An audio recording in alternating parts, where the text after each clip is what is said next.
Oh, yes. It was good. Aaron, it's up. Feels like it's a lifetime ago.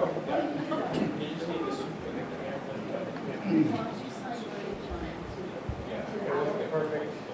a perfect story for today. You don't sound right. I'm making sure that whatever has my name on it. When I went out in the hallway, it's like the airport, there was this little girl waiting for me to stop and said, "Nice little person." First excited. View of the performance.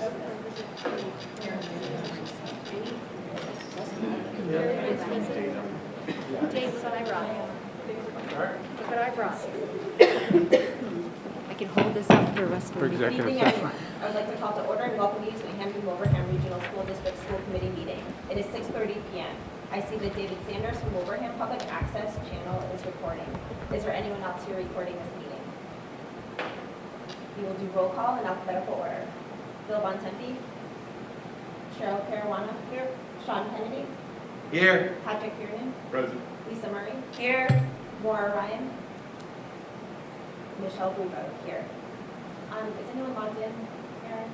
Did Bill or Maura log in? If you would please stand for the Pledge of Allegiance. Allegiance to the flag of the United States of America and to the republic for which it stands, one nation, under God, indivisible, with liberty and justice for all. We do have the need for executive session pursuant to Mass General Law C, Chapter 30A, Section 21A, 3, to discuss strategy with respect to collective bargaining if an open meeting may have a detrimental effect on the bargaining position of a public body and the chair so declares. Custodial contract, UPSEU. Possible vote. Executive session pursuant to Mass General Law C, 30A, Section 21A, 7, to comply with or act under the authority of any general or special law, specifically Mass General Law, Chapter 214, Section 1B, Massachusetts Student Records Law, Mass General Law, Chapter 71, Section 34D, Massachusetts Student Records Regulations, 603 CMR 23 et sequentia, and Family Educational Rights and Privacy Act, FERPA, 20 USC, Section 1232G, and 34 CFR, Part 99, discussion of special education laws. We will do roll call. Cheryl? Aye. Sean? Aye. Patrick? Aye. Lisa? Aye. Maura? Aye. Myself, aye. We're now moving to executive session at 6:32.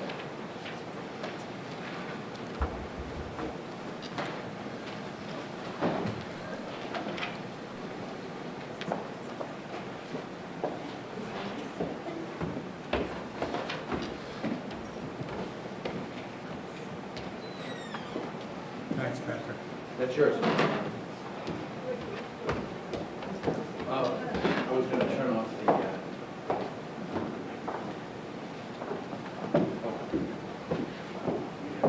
Sean, I'll do that, Sean.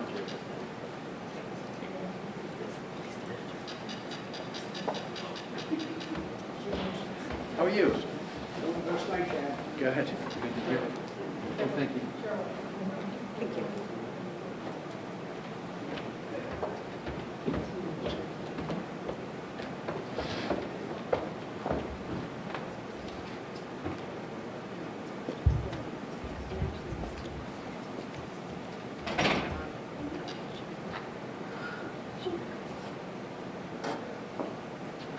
Are there any copies you can Jen? Yes, yes, I had them up front, but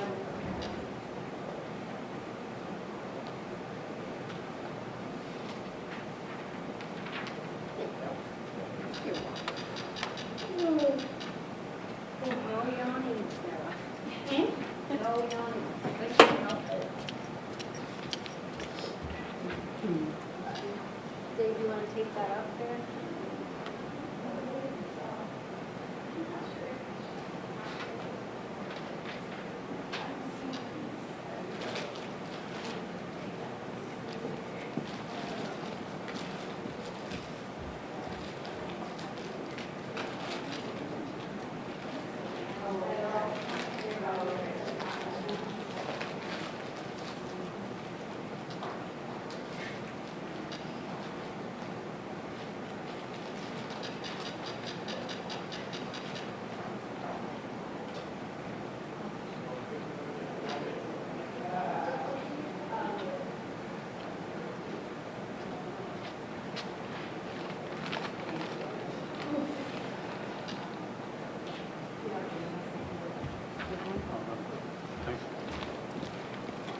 And Sarah gave you one. Yes, you did. Thank you very much. Sorry.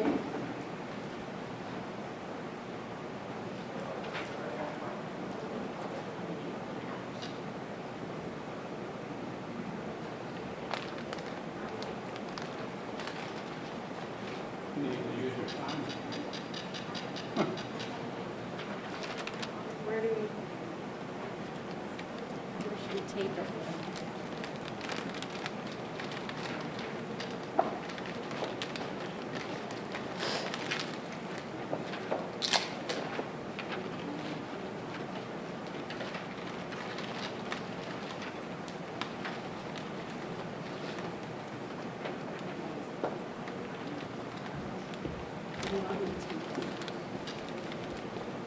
Actually, right in the end of the banister. I can zoom in on it. Right here? Sure. Or do you want it on the pole? Pole Sure, better? that's all.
Erin, how come you need 3 laptops today? I know, this isn't mine, this is the middle school.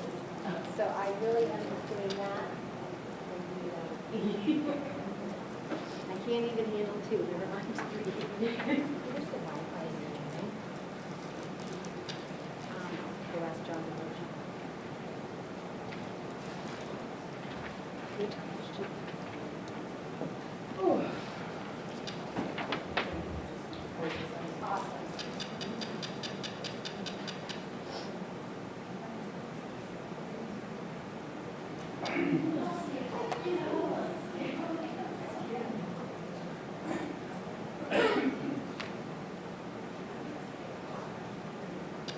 What are you doing for the holidays?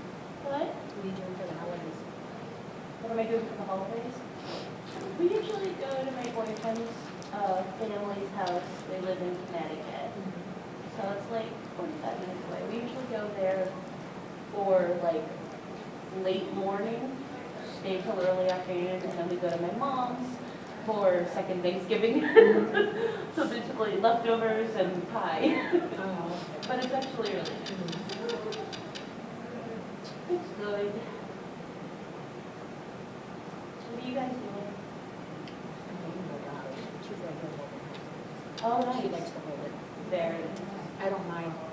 Turkey is a big, messy meal, so if someone else wants to do it, I don't mind. But if she didn't hold it, I would hold it.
She's doing it.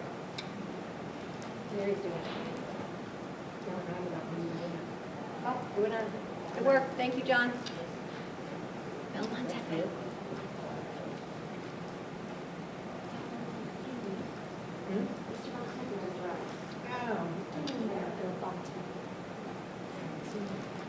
No, I haven't either.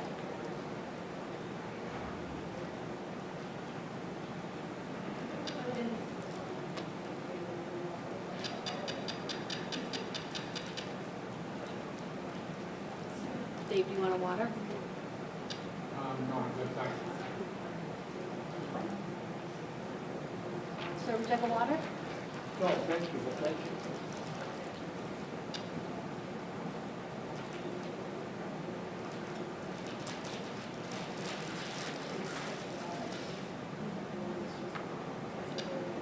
How many turkeys you cooking, Aaron? 2 turkeys and 2 turkey breasts. 2 turkey breasts. Yeah, that's what we do. Is that what you do? Yep.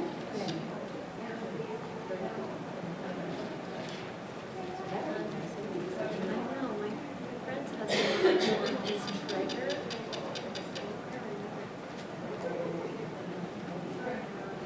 said I will, Traeger isn't smart. I don't trust it either, man. I just don't trust Maybe it. next week. It does. Totally, totally. Try the breast meat. And then so it's turkey, you know, that's a good idea. Maybe not.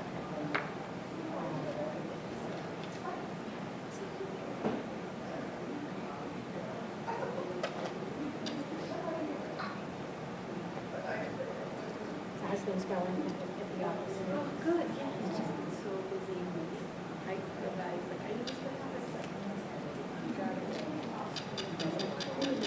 What's your day started? You see, Oh, yeah, I was here, as soon as I heard you were working. I get your mayor today, I got to pay for the and then I can do it. Teacher, really nice things. So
Well, my dad at 80 drove up here from Louisiana in 2 days. I came in 12 hours. And he was working until just now. 12 hour days.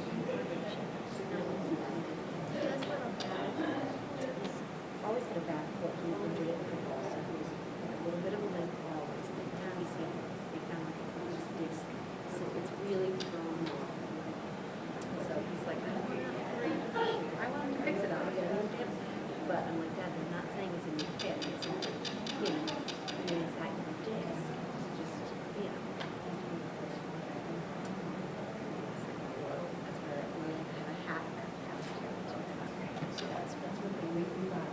Less of a house, because I'm not a house. I'm doing that a lot. Meaning when I was one, to be back up.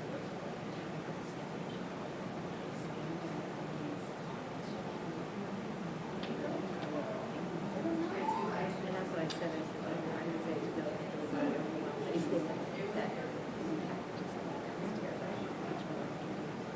Just yesterday morning that it snowed the night before. Snowed the outside. He just, it's quite nice. You don't see it in the drivers like this. I'm not even saying that. I would fall. Anyone would. I just.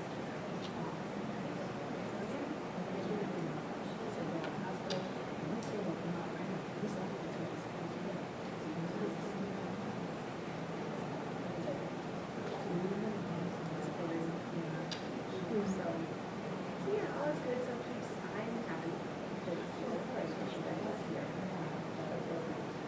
Just my dog's a jabberwock.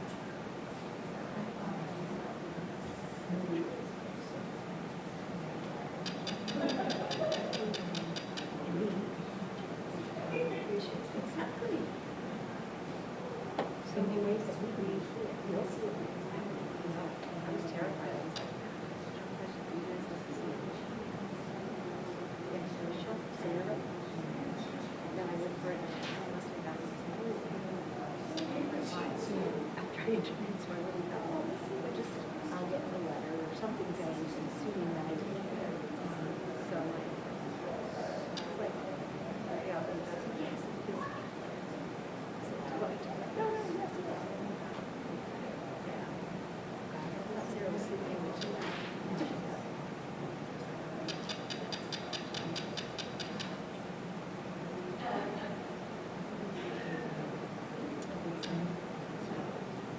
Oh, okay. Or just you?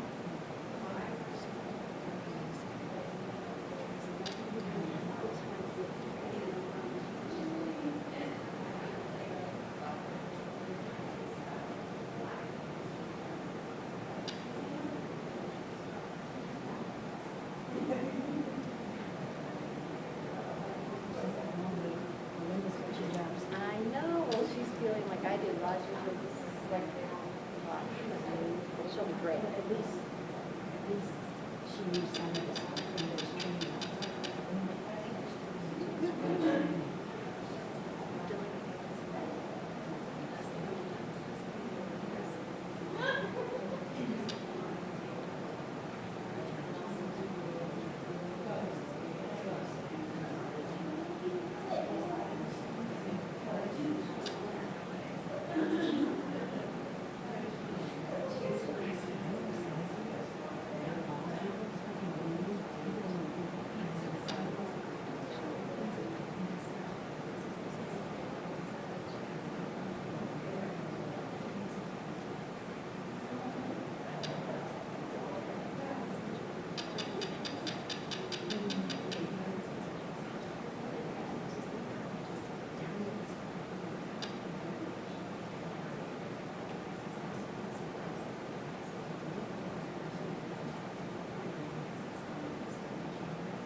I mean, I'm sure you know. Really haven't, because I had always worked all summer. Exactly. Oh, yeah. And it was just my own, it was my own, that job should have been 12 months as a secretary. And I looked to keep my purchases like I hated this. Giving me this. When I first got that job, secretary, it was a parent health issue. Daughter's house, it was, going to the school, all these offices there. And we walked in.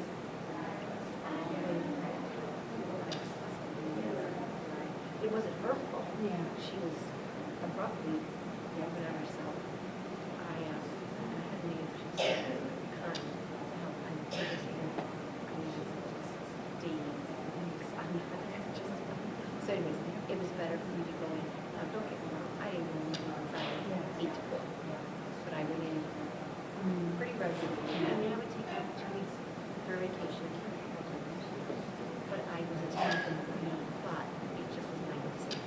And I was happy that I was able to, Carol doesn't, shouldn't have to do anything, she does it, so fine, she works. She doesn't know. I think the kids always can. Once in a while.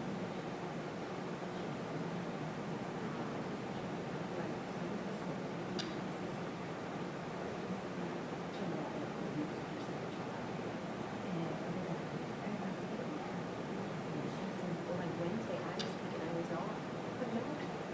Oh, no. I was going to ask you, That was so funny. I'm gonna start this weekend, I'll make some of the things that freeze, like with the butternut, roast them with the butternut squash, and then freeze that, because that freezes. I'm not doing my, God bless you, I'm not doing baking sugar.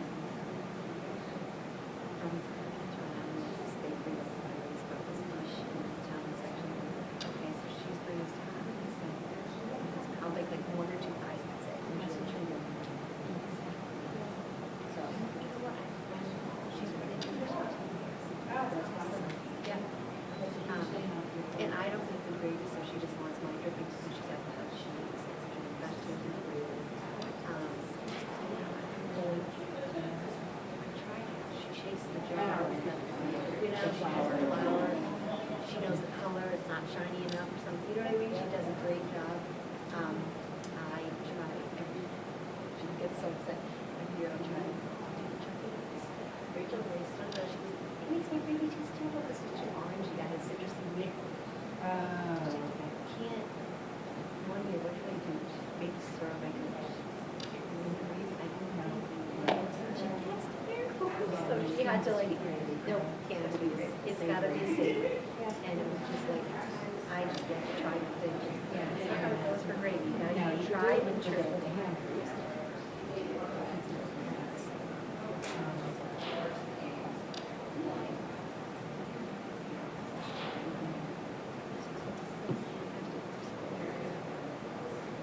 What did I give him for time?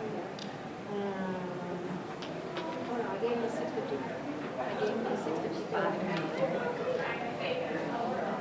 How are you?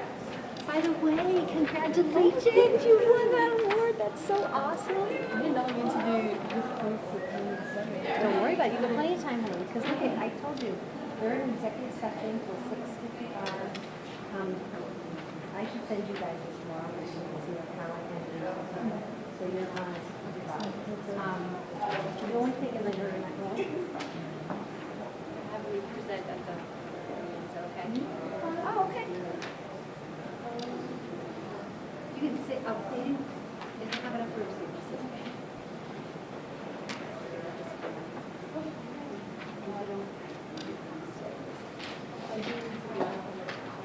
Okay, yeah. Well, oh my gosh, we do. Yeah. Get your stuff done. Oh my God. I used to have a picture of it. Well, you did not. That's so cool. Oh my God. She's out of us. Springtime. I talked to Molly. She saw you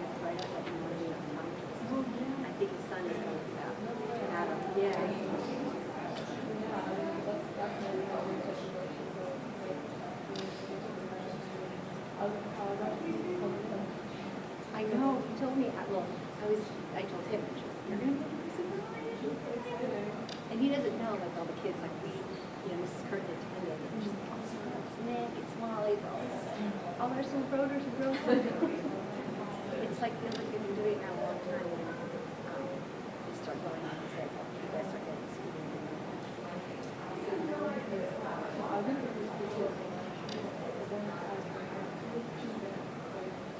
Joe, sir. That's so cool. Did you go to Hwrsd? Oh, okay, so she was there. That's so cool. She must have been like, oh my God, you were. Wherever you go to preschool, I she was a preschool teacher, and I said, Jack, this is no good. And I'm like, oh my God, I ripped you out of my, she ripped you out of my arms for like 2 years of your life, and you don't remember? I mean, right, how would you? But how would you? I know you're in college, you're going to learn about it. So yeah, so you do your thing and then you get back to your calculus. Get right back. Molly, do you have a paper that you have to read from? That's okay. Thank you. Thank you. This came from for calc. Such a good student. She just won the superintendent's award for academic excellence. She got inducted to the National Honor Society. Congratulations. That's awesome. So she's a busy girl.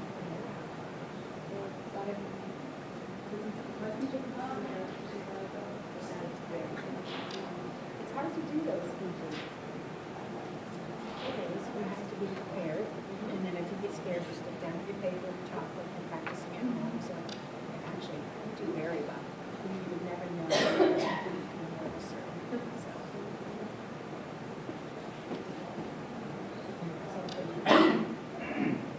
Deep touch.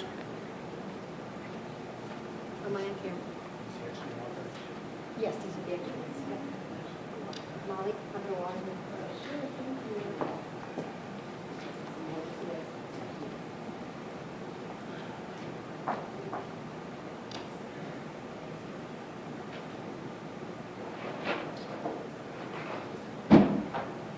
You had it been a year, or was that They here? did. They did it? The high school, they said brought it.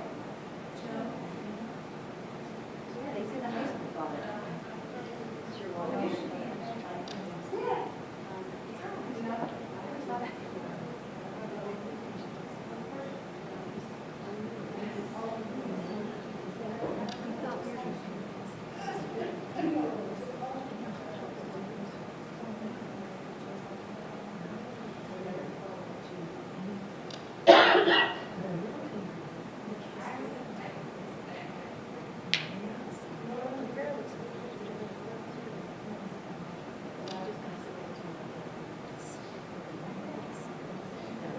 It's always fresh. It's always fresh.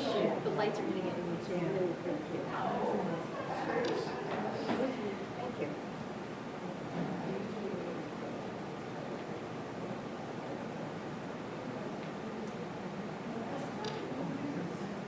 Yes, he scooted in right.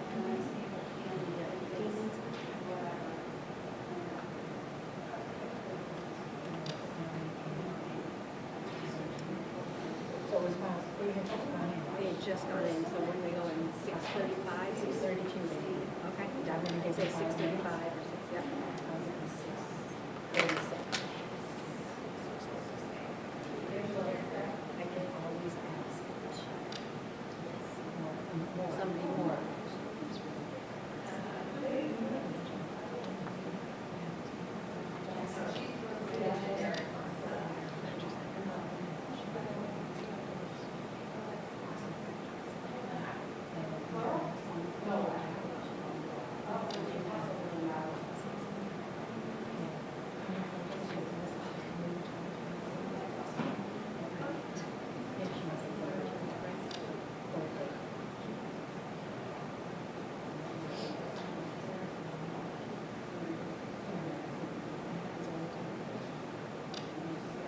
Do you ever hear from him? Recently, usually while we're in Hwrsd, I've been working, so he's at.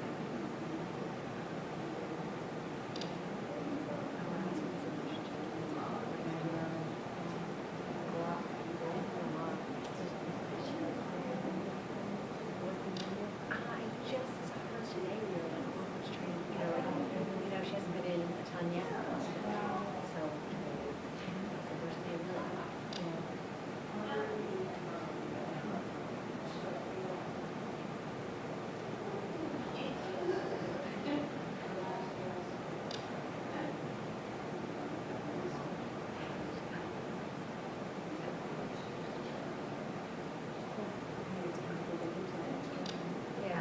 still would have been fine.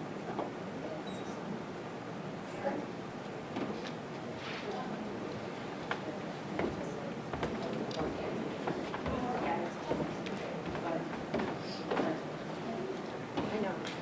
She was literally talking about running.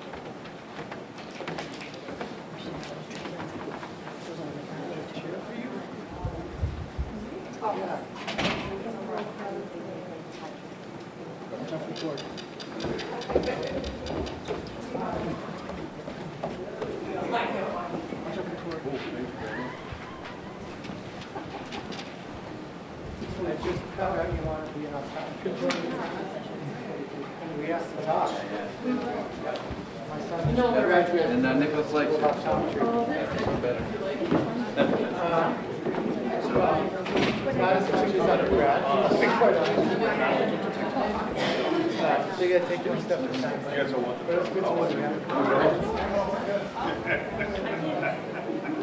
Yeah, it's back Bay area. No, but I have one right here. Hey, how you doing, stranger? Do you want to sit with us, or are you going to sit over?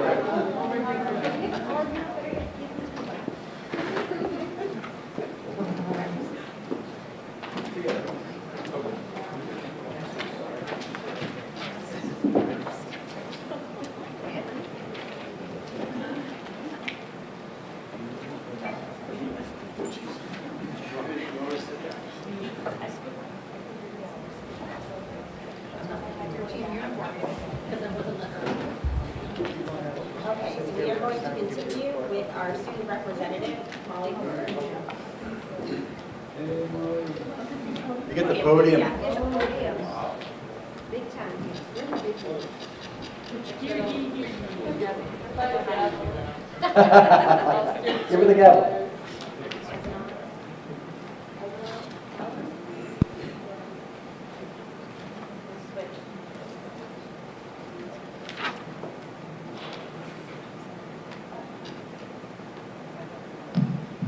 There we go. Okay. So yesterday was the National Honor Society induction. Superintendent Provost and I gave some speeches back to back, so that was exciting. The Lumberjack Club is having their Thomas J. O'Connor drive for pet supplies. Not like chopping down trees, it is community service, so a little bit less cool, but community service is always a good thing to do. Student Council just hosted its November mini chalk for the second graders at Stony Hill. I was there. I felt like a celebrity. They were really excited to see me. Student Council is also having its lock-in tomorrow after school, which is just like a bonding event. So I get to be at Minichog from 7 p.m. to 7 a.m. tomorrow, which is going to be fun, hopefully. The Diversity and Culture Club invited guest speakers in honor of Native American Heritage Month. I could not attend, but a lot of teachers could select if they wanted to go to this speaking event or not, and from what I heard, it sounded like it was a good experience.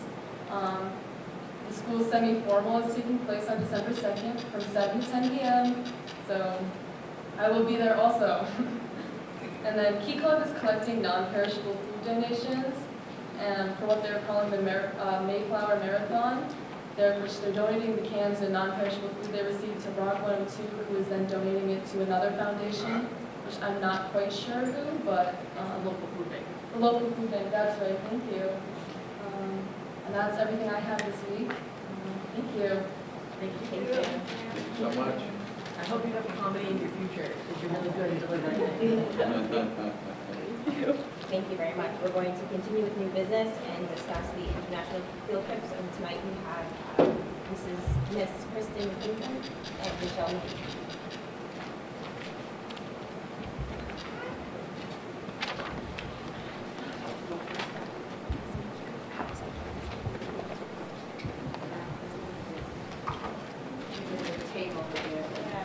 Take the podium like this? Oh. Okay, we'll turn it point. Probably take the microphone Take the off. microphone off of the stand. I'm gonna stand up. Yeah, Go yeah, go ahead. ahead. Keep Keep going. going. Oh, like out? There you go. My name is Michelle McGee, and I'm an talk history teacher, and Kristen Hickler, science teacher. future, and we're both looking to do international trips in 2024. So we're here to tell you a little bit about it and see what you think. So we would have an enrollment meeting with students. I did this last summer, went to Costa Rica. It was a non-school sponsored trip, so this is a little bit different. We have both been talking with EF. Michelle would like to go to Italy in April vacation. I would like to go back to Costa Rica in February vacation. We're going to talk a little bit about their policies, just about our travel stories, and some of the benefits of student travel. All right, so for the tour itineraries, next one. Okay, so this is my family. So just wanted to share a little bit about the love of travel. This was a trip we took out west, not this past summer, but the summer before. So traveling is something that I love to do, and I do a lot. And then you can go to the next slide. And then this past summer we went to Hawaii, and then this upcoming summer we're headed to the Grand Canyon and some other those national parks in that area. So traveling is a part of our life, and I want to share that with my students. I love to do it. So this is a bunch of pictures from the trip that we took to Costa Rica this past summer. I had the initial enrollment meeting for my non-school sponsored trip in February of 2020, and exactly 3 weeks later, COVID hit. So I had 22 students that were enrolled and ready to go, and the majority of them were from the class of 2021. So we had to keep bumping it, we had to keep pushing it. We finally went this past summer, the summer of 2022, and it narrowed it down to only 7 students because the majority of them had graduated and had other plans. But it was amazing, it was wonderful. Here are just some pictures. It looks like we did a lot of ecotourism, we did a lot of adventure. Maybe click. We also, what I wanted to point out is there were some great learning opportunities. We kayaked on a man-made lake where 80% of their energy comes from this hydroelectric power. We visited an organic farm. We saw a sloth just hanging out in the wild. We visited a school. We had an exchange with a school. So we're very much immersed in the culture. We went to a traditional dance, went to a pineapple plantation, a chocolate plantation, a coffee plantation, zip-lined, whitewater rafted. It was incredible. So those are some of the Chalk kids, along with some of the other schools that we were placed with, because we had such a small group. We went with 3 different total schools, and I really think that the kids that came made some lifelong friends with students from Pennsylvania and Utah, and they had a really great time.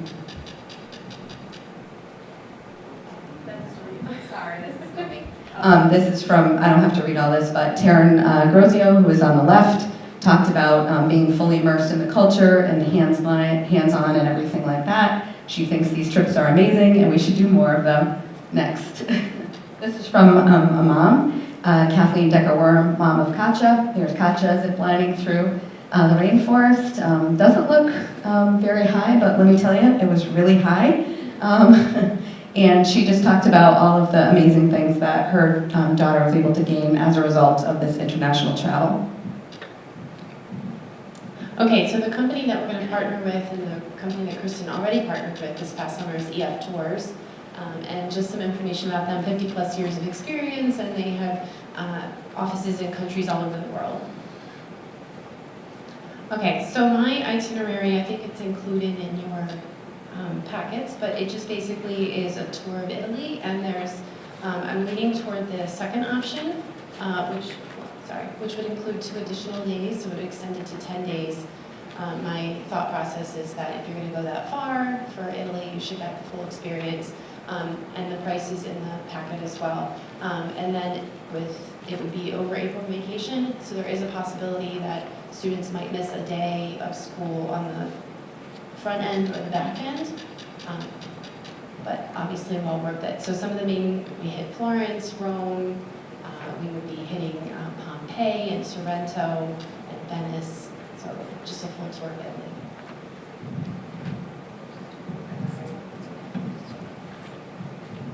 All right, this is a picture of Costa Rica 2022, where we hiked Arenal, the volcano, same thing, discovered Costa Rica in the itinerary. some of the same things that I did last time, like visiting the national parks and going to those different plantations. We also planted a tree in the rainforest, so when you get to say you do that, that's all in the itinerary, so I won't bore you with that. The prices are there as well. Where are the prices? They're not in there. They're not, okay, sorry. There's proposals, but I haven't seen the cost. All right, so mine is $3,299, but there's a $200 early enrollment as well for my trip. So I'm sorry, say that number one more time. 3299. Thank you. Minus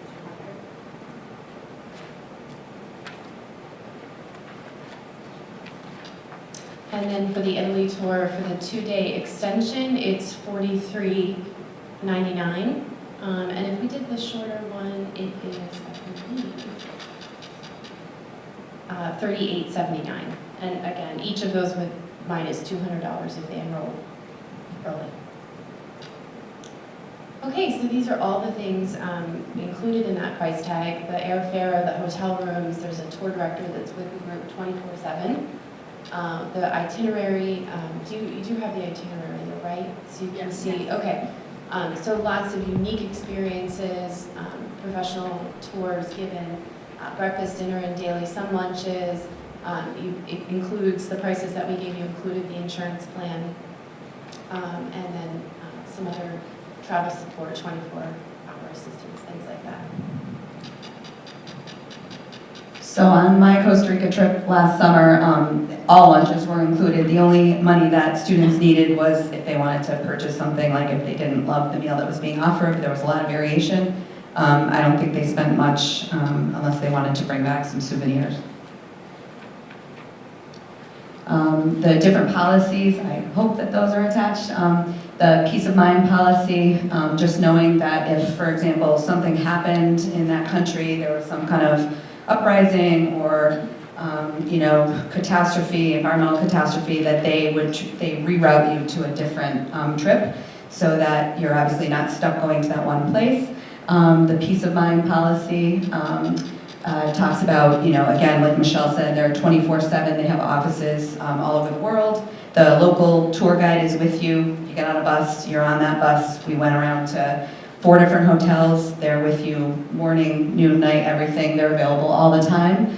The COVID care promise, when we went, we had to take an at-home test and just verify that we were COVID-free. If anything happens to a student on the trip, some kind of a sickness, EF will, if they're under 18, EF will pay for the parent to come out, their flight, their lodging, their meals, until that student is feeling well enough to travel again.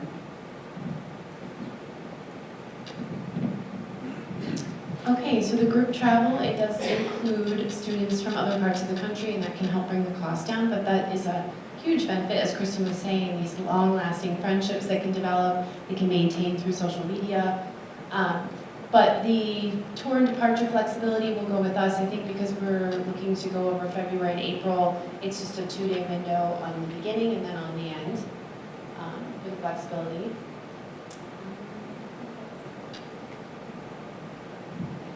Yeah, a personal learning experience. Kristen was saying that one of her students is, one of the kids that went on the trip is using the experience for their college essay. And I'm not too sure about that. Yeah, that's a whole separate. Okay. And this is just an example of a payment plan that EF sets up, so to make it more affordable for parents. So probably be in the $240 month range at this point.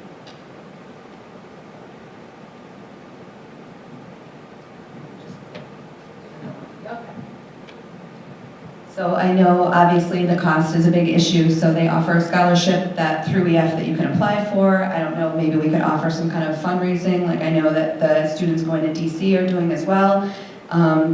Since we're planning so far out that, they really would have a year and a half to pay for it, so it certainly sounds like a lot, and I know it's a lot.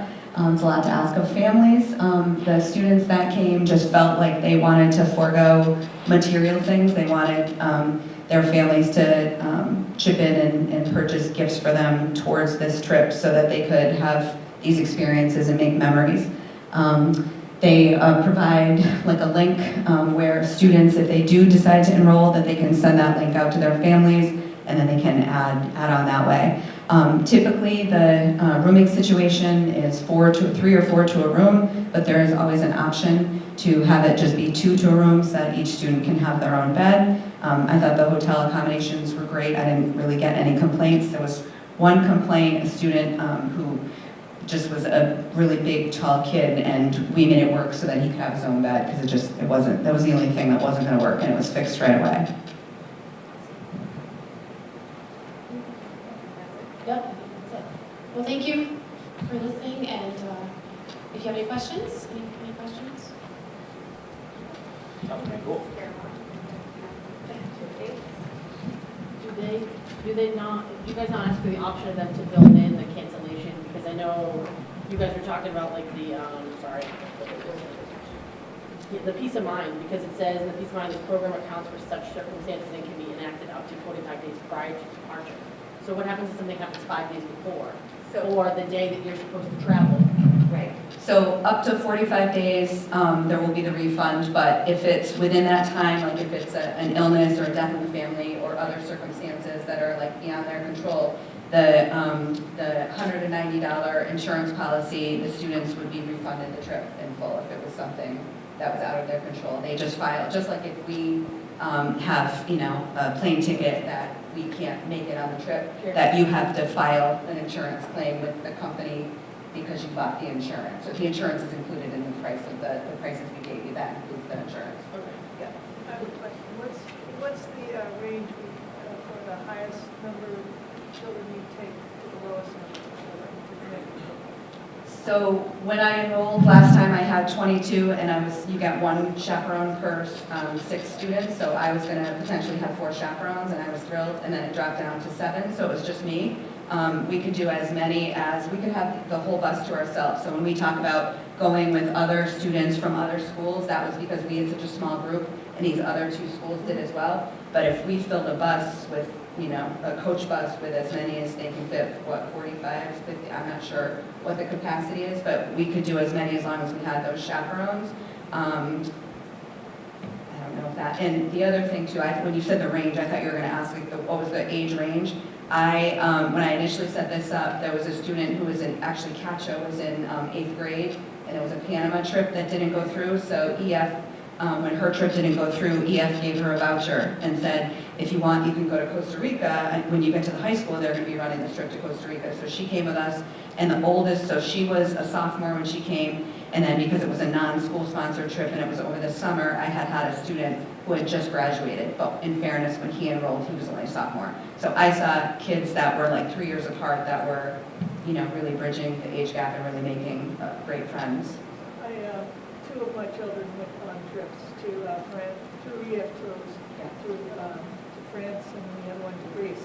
Which teachers did they go with? The Vickers? Oh, yeah, I used to teach with that, yeah. Yeah, they went on a couple of them with Vickers, and it was a really great experience. Right, and I know Michelle was talking a lot about how this is always a thing at Minnetonka.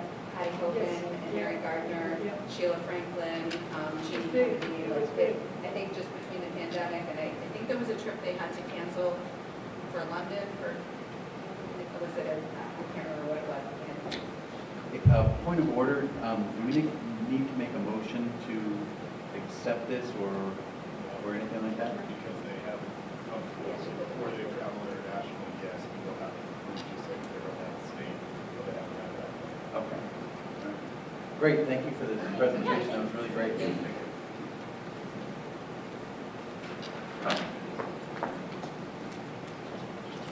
So next we'll move on to the social contract, MOA. Aaron? Good thing. So we talked about this a little bit in the executive session. I'll kind of walk us through the MOA with our maintenance custodial unit. They ratified earlier today, as I shared. So we have an MOA in front of us. I will go over the major items. A few items to begin with, really just clean up the language and recognize their change in representation. They were represented by the Teamsters, now they're represented by the United Public Service Employees Union. That happened this spring. As I shared, Article 7, there are a lot of changes in moving things around and clarifying some language, but the content, there's a change in paragraph 16.1 that cleans up how we define a skip week. So a skip week in pay every 6 years based on how the calendar works. So that simply clarifies that. Oops, sorry. Later in paragraph 17.3, we have a small increase in the amount of time custodial staff will be paid to attend or to work school events outside of the normal school calendar. That's an increase from 1.5 hours to 2 hours. Again, those are largely paid through user fees, so there's no real impact on the district. There is a significant change to paragraph 20. This really just sets forth a process for delineating overtime, available overtime to staff, which has been confusing to say the least in the past. Both attorneys worked together to put this language together. I think it's amenable to us as well as the union, so it's a kind of a win-win. There is a small change I shared allowing custodial staff who are asked specifically to change their shift to be paid in accordance with the way maintenance staff are paid and receive double time doing snow removal. Later on, we get down to, there are no changes to the actual content until we get to Article 9. There is, the actual language in that, as I shared, was not consistent with the law. Therefore, we changed that in Article 9 to be consistent with the law in that matter. There are a couple items where they changed steward to president. They've moved away from having stewards to really just being represented by a president. There is the wage schedule in Article 17. We agreed to 3%, 3%, 3% in each of the 3 years. Item 7, Article 18, this has to do with payroll deductions for union dues, and this is relative to the Janus case. So there is a legal matter that requires us to make that change. There is a change to the number of days required before an employee is out on leave before they are required to present the doctor's note. Article 19,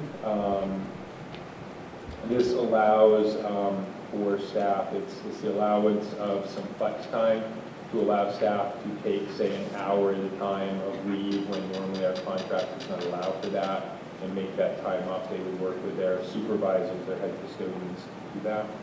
Article 19 defines retirement more specifically. We had retirement mentioned in the contract, but never defined it. This defines it. Item 12, Article 20, agrees that we are going to discuss Juneteenth outside of the context of this MOA and come to an agreement on that at a later date. Article 21 now requires that vacation requests are submitted 48 hours in advance unless in the case of an emergency, and it defines an emergency. Article 21, we are just clarifying that is both the week prior to opening and the week prior to the end of the school year. There was some confusion, and we made that an and statement as opposed to an or statement.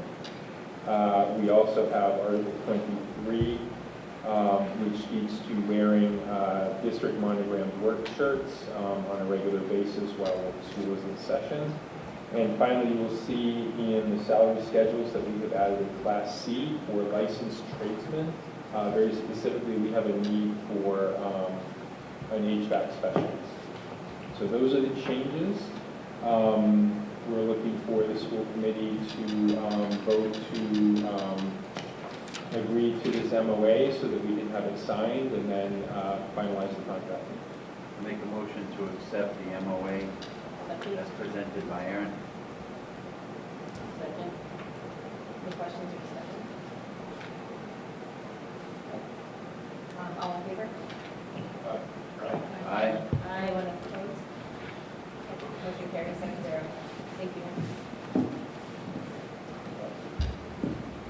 move on to the accountability report.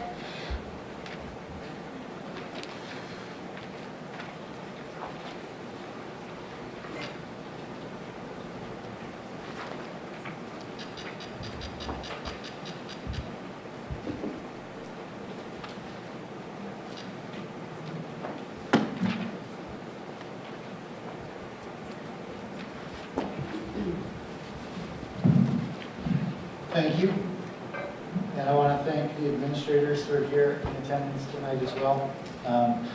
I hope that this can be an interactive session. And so if you have questions that come up as I'm presenting, feel free to throw them out as they occur to you rather than waiting to the end. And I know we've never been very formal about addressing questions through the chair. So if it's permissible, I'd like to invite other administrators to help answer any questions if that may arise, that they may be able to help me.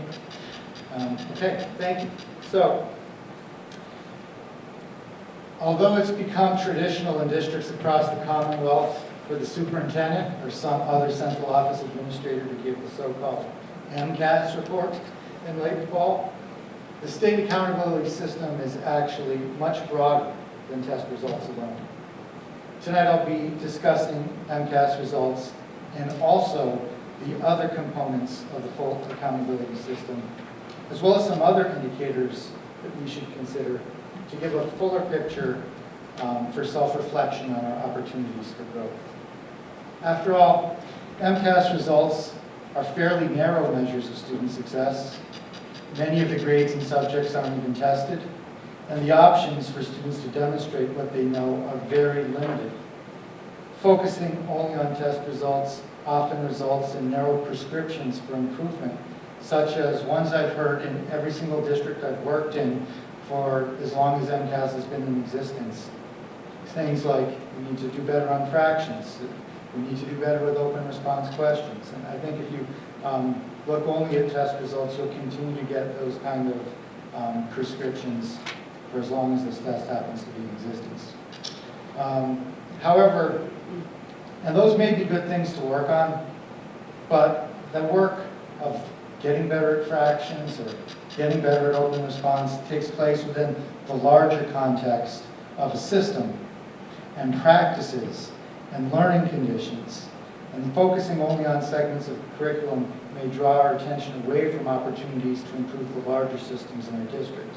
So my goal tonight is to use the full accountability system as well as some other measures to provide as fulsome picture of our district as possible, to provide a basis for broad reflections on the strengths and weaknesses of our district, as well as opportunities for improvement. So, let me begin with data concerning our teacher preparation and experience. Quoting from the research of Linda Darling-Hammond, quote, quantitative analysis indicate that measures of teacher preparedness and certification are by far the strongest correlates of student achievement in both reading and mathematics, both before and after controlling for student poverty and language status. Accordingly, the most important thing we as a district can do to improve student achievement is to make sure every student has a well-qualified teacher. There's also a great deal of research showing that teacher effectiveness improves quickly during the first years of their careers. Now, that's not meant to be a microaggression against new teachers. New teachers are also well qualified and can be highly effective, but most improve over time. So it behooves the district to maintain a mix of educators where there are lots of experienced teachers around to mentor and guide the new ones who are bringing into the profession.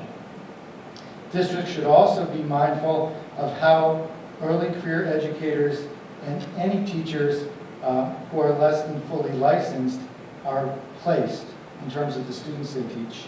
To the greatest extent possible, students with the greatest needs should be placed with teachers with the greatest experience and highest qualifications, or at least they shouldn't be exposed disproportionately to high numbers of new or unlicensed teachers.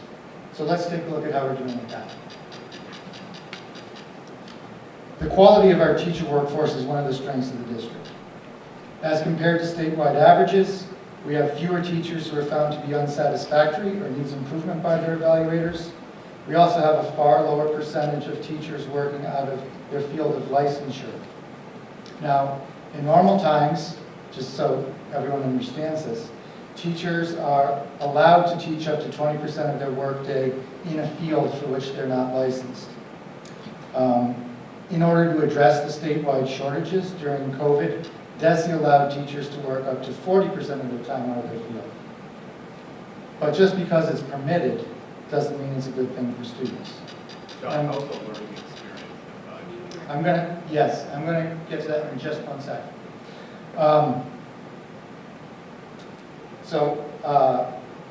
Happy to say that in our district,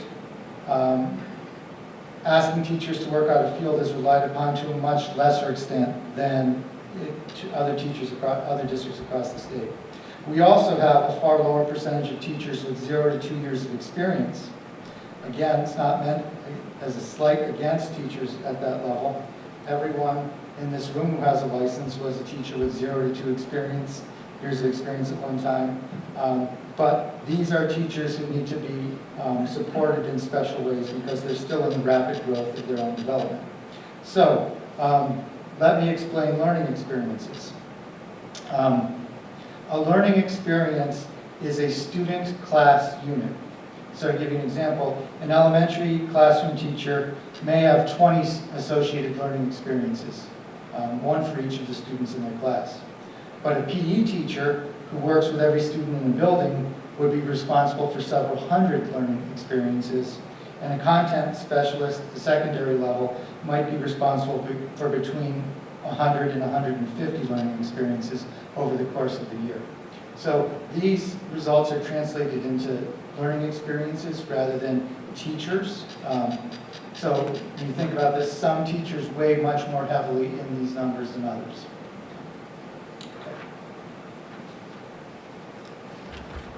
Another component of our educational quality are our student-teacher ratios. These are standardized on a full-time equivalency per 100 student basis. Here you can see that we're slightly below statewide staffing ratios in both reading, math, science, and social studies, as well as arts and languages. So, even though we had fewer teachers who were working out of their field or in their developing years, it's worth taking a look at how we assign those teachers to see if any groups of students were particularly disadvantaged. This report shows the overrepresentation, or the representation of selected populations among learning experiences taught by developing educators or teachers working out of field. On this report, if student representation in those learning experiences was perfectly proportional to the representation among the student body as a whole, the result would be 1.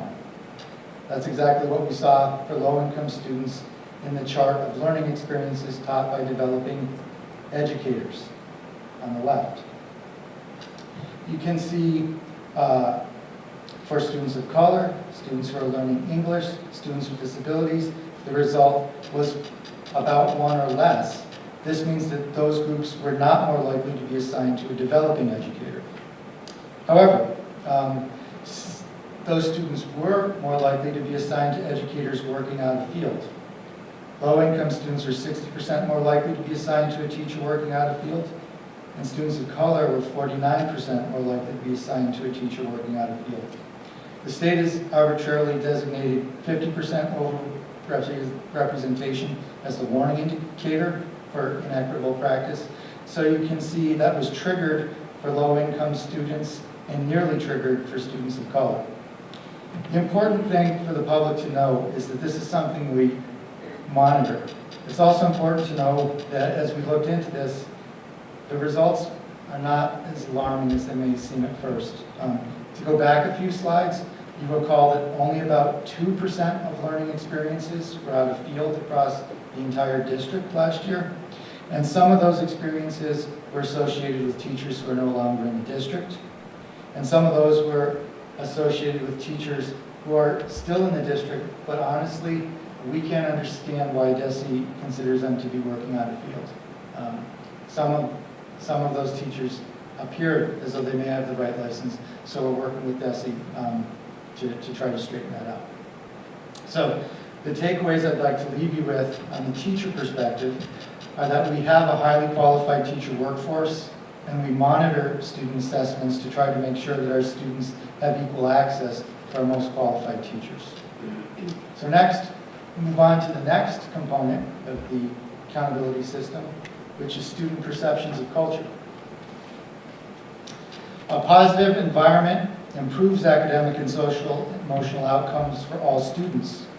To assess student perceptions of school environment, students in grades 4, 5, 8, and 10 are invited to complete an optional climate survey after completing the MCAS. Most of the students in our district chose to participate in the survey, so the results, I think, are quite reliable. I'd like to share them with you. The vocal survey measures 3 dimensions of school climate: engagement, safety, and environment. In the context of vocal, safety means the students feel a bond to the school, and the extent that students support the emotional needs of others, the extent to which they feel physically safe in the school environment, and the extent to which students reported that different types of bullying behaviors occurred or didn't occur in the school, and the extent that schools and staff and students try to counteract bullying. So these are a few sample questions of what the survey looks like at different grade levels. Students in grade 4 are asked, for example, how I feel safe at school, and this is a 4-point Likert scale going to options that they strongly disagree to options that they strongly agree. And we are able to compare our results to the state. As you can see, the questions get more complex as students get older, but they're probing into the same type of information. So let's see how we did. Happy to report that in general, students report a better than average sense of physical and emotional safety in our school, as well as a lower than average perception of bullying behavior. Some items contributing to the positive student perceptions of safety included a relatively high number of students reported that they have been taught what to do if they're bullied, and the relatively low number of students reporting witnessing a fight in school in the last month. And so again, just to give you what these numbers are, these are the percent of students in our district that reported the highest levels of agreement with these statements as compared to the students in the state who reported the highest level of agreement. Those statements. Sean? When it says 5th grade here, are those present 5th graders this year, or they were 5th graders last year? 5th graders last year. Okay. So you said that it's the highest level of agreement. What does the percentage look like for disagreement? It would be 100 minus this number. So. Okay. Because I didn't know if there was like another tier with either a yes or a no. No, it's a 4-point scale for all the questions. Okay. You guys missed that part, sorry. Okay, so moving on to the next scale, which is student perceptions of cultural competence, relationship, and student participation. Again, you can see some sample questions. Engagement means the extent that students feel that adults and students value diversity, manage the dynamics of differences, and avoid stereotypes. The extent students feel that there's a social connection and respect between staff and students, and between students and their peers, and the extent that students feel engaged intellectually, emotionally, and behaviorally in the classroom, and the extent that students and their parents are engaged in school life. So you can see the types of questions and our results. With respect to student perceptions of cultural competence, relationships, and student participation, our results were not as good as on the safety scale, ranging from slightly below average to slightly above average. Some of the items contributing to positive student perceptions of engagement in 4th grade included the relatively high number of students reporting working on group projects that involve real-world problems and reading books that include people who are similar to them. Some of the items contributing to the negative perceptions of engagement in grade 8 included the relatively low numbers of students reporting having a choice in how to show their learning. Next, student perceptions of the instructional environment, mental health environment, and discipline environment. And again, you can see the sample questions. On these scales, environment means the extent that students feel the instructional environment is collaborative, relevant, and challenging and supportive of learning. The extent that students have access to support systems that effectively support their social, emotional, and mental health well-being, and the extent that discipline is fair, applied consistently and evenly, and a shared responsibility among staff, teachers, and adults. So, our results on that. We had mixed results with respect to the perception of the instructional, mental health, and discipline environment. Some of the items contributing to positive student perceptions of the discipline environment in grades 4 and 5 include the relatively high numbers of students reporting that they helped decide the school rules. And some of the items contributing to the negative student perceptions of engagement in grade 8 included relatively low numbers of students reporting that their teachers support them even when their work is not the best, or that they had a voice in deciding school rules. So I'd just like to share that based on information that many of us received at the recent MASC conference, there's reason to believe it will take some time to turn around these trends, particularly with older students. It's worth noting that we were concerned about youth mental health before the pandemic. Thinking back, almost every conference I went to before the pandemic was about youth mental health concerns. But that certainly exacerbated things. When Dr. Kahn gave her presentation, I remember Patrick Kiernan asking, after seeing the results, about 40% of our students feeling sad or depressed on a weekly basis. How does that compare to the national results? Well, we got an answer while we were there. It wasn't exactly the same question, but 64% of high school students nationally report feeling sad or hopeless. So that's the state of our young people right now. John? Yes? I have a question on the fact that for all four of these grades seem to consistently be low. What do you point that to? I would ask John if he could help speculate about that. Do I know why that's happening? Is your question?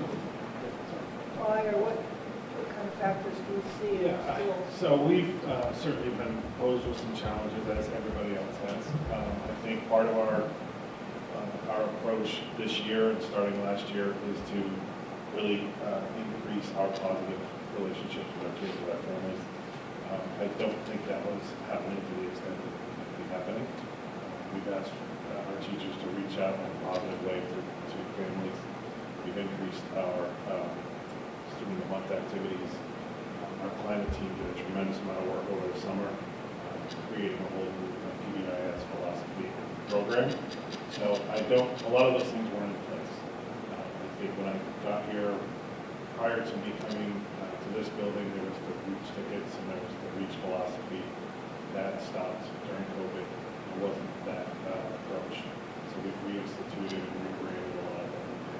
I think from a building level, we weren't as productive as we could have been in establishing positive connections with the kids. I hope that answers your question.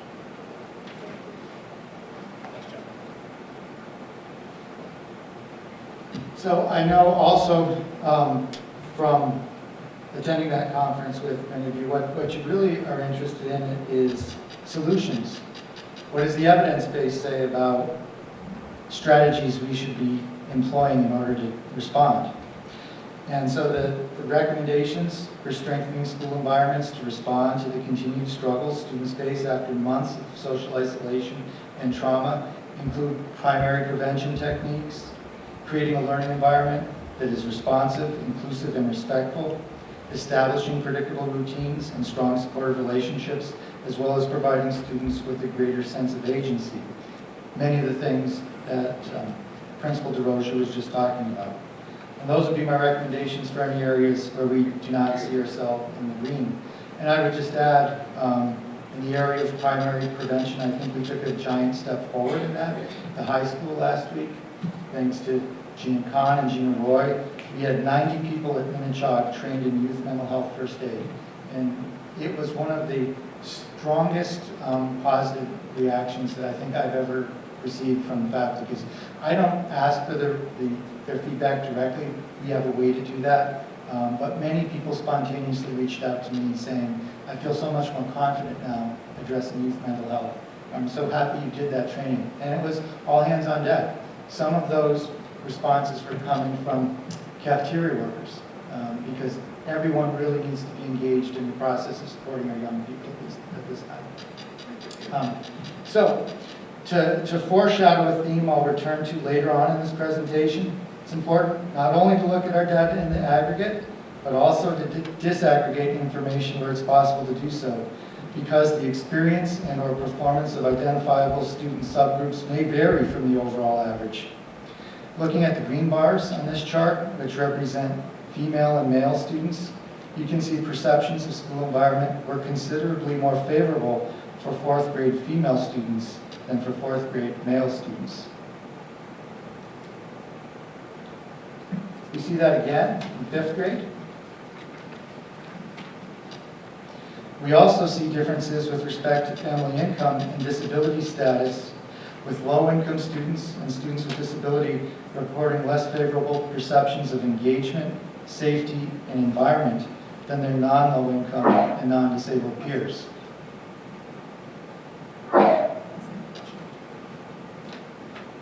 In 8th grade, again, low-income students reported much less favorable perceptions of safety than their non-low-income peers, and female students reported slightly less favorable perceptions of safety than their male peers. In grade 10, the largest differences were between the sexes, with female students reporting less favorable perceptions of engagement, safety, and the environment as compared to their male peers. So, now moving on to academic achievement, or the MCAS.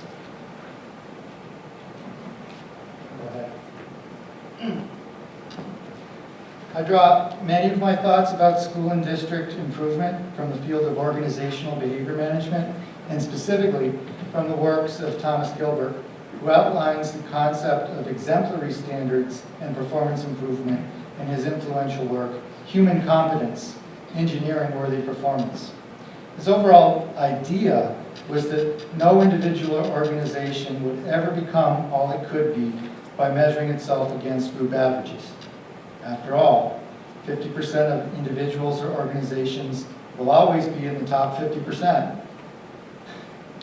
Instead, he encouraged us to look for exemplars, with the understanding that some people or organizations have advantages that others cannot reasonably access, and therefore are not suitable exemplars. This is simply to say, in a world where advantages and disadvantages are not equally distributed, we don't get to take any victory laps for outperforming districts that face challenges we do not. And we shouldn't blame ourselves for underperforming districts that have advantages we couldn't dream about. The question is, how well do we perform compared to districts that are reasonably similar to us? Once a suitable exemplar has been found, a performance improvement potential, or PIP, for each individual or organization can be expressed as the ratio of the exemplary performance which they observed, which is the best performance found among the group, to the observed performance in your own group. PIP then guides the work for performance improvement by uncovering areas of the greatest improvement potential. It's also the most efficient to focus improvement efforts on opportunities for greatest improvement, because this takes advantage of the law of diminishing returns, which seems to apply to all things, which is the graph on that page. Simply put, those performing furthest below their potential can make the greatest gains with the least investment of resources. This graph, it's an actual graph, it's from a running book. It shows the relationship between weekly training mileage and the performance of runners. So if you're running less than 20 miles a week, your race performance will be less than 20% of what you're capable of. Increasing your mileage to 20 miles boosts your performance about 40%. If you get to 40 miles a week, you'll achieve 75% of your potential, but then you're into diminishing returns. You'd have to double your training to 80 miles a week just to improve your performance another 10%. Similarly, I saw some research about daily steps demonstrating that all this stuff about 10,000 steps is actually also on a graph that looks like this. And most of the health benefits you obtain are actually in the first 4,700 steps. So if you can't do 10,000, do 5,000. It's almost as good. The principle also appears to non-human living systems. I read some research that was looking at in fertilizer and corn production. And you know, the first part of that graph looks like a straight line going up as you pump more nitrogen into the ground. But if you keep going, there comes a point where yields start to drop because the growth is going into the plant instead of the corn. In fact, if you go far enough, you'll eventually kill the corn because you're over-fertilizing it. If you go far enough, you'll kill the soil. So the idea is that for us to make our best improvement in the easiest way possible, the fastest way possible, we should focus on those that are farthest away from doing what they could reasonably expect to do, or those with the largest PIPs. So let me give you another example. It's hard to improve small PIPs. This is what a PIP of 5/100ths looks like. In the 2022 Tokyo Women's 100-meter final race, just over half a second separated the first place finisher, Elaine Thompson, from the runner who finished last, Daryl Nieta. Think about how much effort it's going to take Nieta to realize that final 5/100ths of human potential. How many sprints? How many block starts? How many hours of weight training? How much expert coaching to get only 5% better? Putting this in educational terms, I can share with you the top 2 performing districts in Massachusetts and grades 3 through 8 ELI MCAS exam were Lexington with a scaled average score of 513 and an expenditure of just over $21,000 per pupil, and Weston with an average scaled score of 514 with a per pupil expenditure of over $30,000. That last point costs $9,000 a year per student. So, now let's consider someone who's far from elite. As has been correctly reported in this venue, I try to get to the weight room a couple of times a week. Here you can see some actual progress monitoring data from my bench press from August through November of this year, and a corresponding 4-month period from 2019 in which Julius Maddox set a world record bench press of 740 pounds and then broke his record at 744 4 months later. He was adding 1 pound a month while I was adding 5 pounds a week. But who do you think is working harder? Right? Let me be clear. The PIP is theoretical. It's not intended to limit or reduce expectations from anyone. In fact, the goal of the analysis is to push everyone towards exemplary as opposed to merely average or above average performance, with the understanding that some of the highest performers on any task labor under advantages that the rest of us cannot reasonably access. Whether those advantages are based on individual differences, institutional inequities, biases built into the instruments used to measure performance, or for other reasons. So, the next question becomes, how do you find an appropriate peer group? If we compare ourselves to districts with the greatest challenge, we'll always appear to be doing better, even if our practices aren't the best.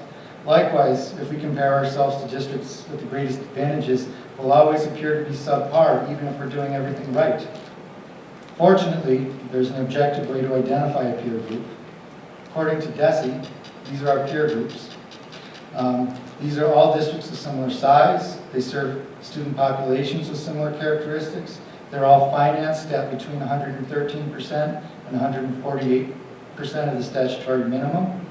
None of these districts is in the bottom 30% of districts in the state, and none of them is in the top 10% in the state. A low-performing district in this group would still be above the 30th percentile, and the best-performing district would still be below 15% of districts in the state. So, the challenge I'd like us to aspire to is to become the exemplar within our peer group for as many subjects and students as possible. It's not to pressurize or critique our performance on MCAS. After all, these results put us in the top half of districts in the highest performing nation in the state, which is not a bad value proposition for anyone. In fact, in many other places where I've worked, getting into the top half of the top performing state in the nation would be considered success. But when you look at our peer group, we could do better. I want us not only to be in the middle range of a group of districts that's above average, I want us to be at or near the top of the peer group. Right now, it's about an 11% difference. And that 11% difference, for example, between us and Scituate, represents 133 students meeting or exceeding expectations in grades 3 through 8. I want to find those students. And looking at performance improvement potential for various subgroups tell us where we're most likely to find them. So, I'll start by explaining this slide. There's a lot of stuff on there, and it is a model for the slides to come. Perhaps the most obvious elements are the bars depicting the percentage of students in various subgroups meeting or exceeding expectations on the science and technology MCAS exams administered in grades 5 and 8. As I said earlier, it's important to disaggregate the data because, as you can see here, there's quite a variance between groups. So much so that we wonder what the average even means. In fact, the variance between the lowest and highest performing subgroups in our state is about equal to the difference between the bottom 10% and top 70% of districts in the state. Some student groups are not depicted on this chart due to privacy concerns. I just want to explain that. The state doesn't report results for subgroups of very small membership because publishing that information would make it easy to infer the performance of individual students. So if a group is not depicted here, it's not an attempt to invisibilize them, it's only to protect their confidentiality. The next thing you'll notice is a box surrounding each bar. This box shows the range of performance observed among each corresponding subgroup in our peer districts. The top of the box represents exemplary performance for the subgroup. None of the districts in our peer group held top performance across the page, so you're actually seeing the top performance among all of the districts, which is basically 3 different districts that were taking turns being the top. Here you can see that we actually were the exemplar in science for 3 groups of students, which is why they're highlighted in orange. For students who are learning English, for low-income students, for high-need students, we had the highest achievement among our peer group. Still much lower than the achievement for other groups of students, but given the disadvantages that some of them face, we are performing at the top of the sort of reasonable observed performance for them. And so that, I think, is a worthy accomplishment to be celebrated. Next, the red line represents the statewide average for all students in 2022. So you can see how each of the subgroups performed compared to the statewide average. Also on here, the green or blue line represents the pre-COVID statewide average for all students, so you can make judgments about which groups have recovered at least to the statewide average prior to COVID. The other thing indicated on here is the range for our LVPEC cohort. Even though none of them are peer districts for us, we have advantages that many LVPEC sister districts do not have. There's one district that has some advantages we don't. So none of them are included in our peer group. You can see their range went in science basically to the same point as our peer groups on the top end, but much lower than our peer group on the bottom end. So that's how this chart is set up. John, Yes. what are we seeing? So it's interesting if you look at science, technology, engineering, and math. From a gender standpoint, our females underperform compared to our males. However, when you flip that to ELA, our females overperform compared to our males. And it's not a small amount, with the exception, I think, of 10th grade female-male split in science and technology and engineering. What's going on and what have we learned and what are we doing? That's a great observation. That's one of the first things that I noticed looking at this. I would have Mr. Hale talk to what we're doing about the ELA situation in the high school, because I know that was something that he got on immediately when I shared this with the team. Should say that shared this with the team about 3 weeks ago. So we haven't had a lot of time to work on it. But Mr. Hale, if you'd like to discuss some of the observations and interventions you're thinking about in ELA. Sure. So we spent October 31st analyzing our curriculum.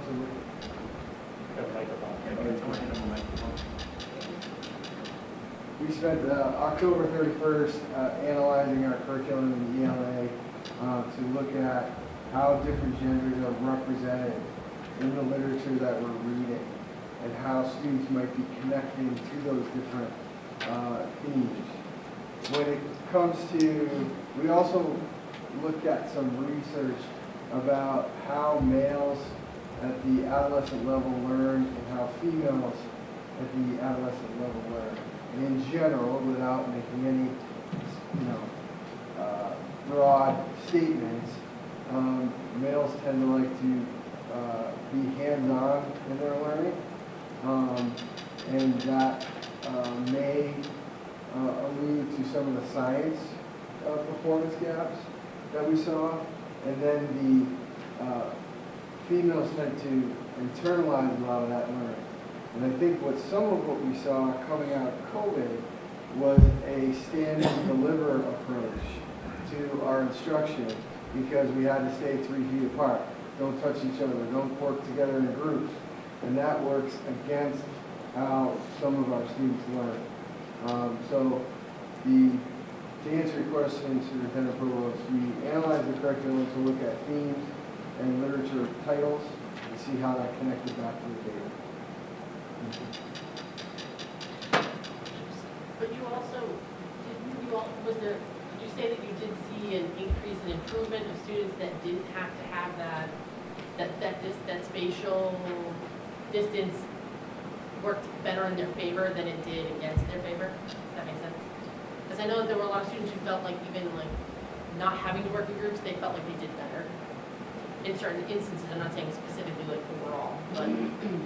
Yeah, so I think in the sciences, I think you want kids working together as much as possible because of the connectivity of the information and trying to apply content understanding to unknown data sets and trying to test those theories in a live way.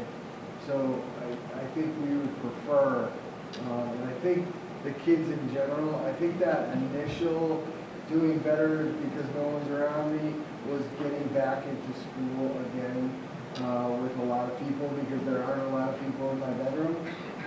But getting back into school now after that transition year, I think we're seeing much more active engagement.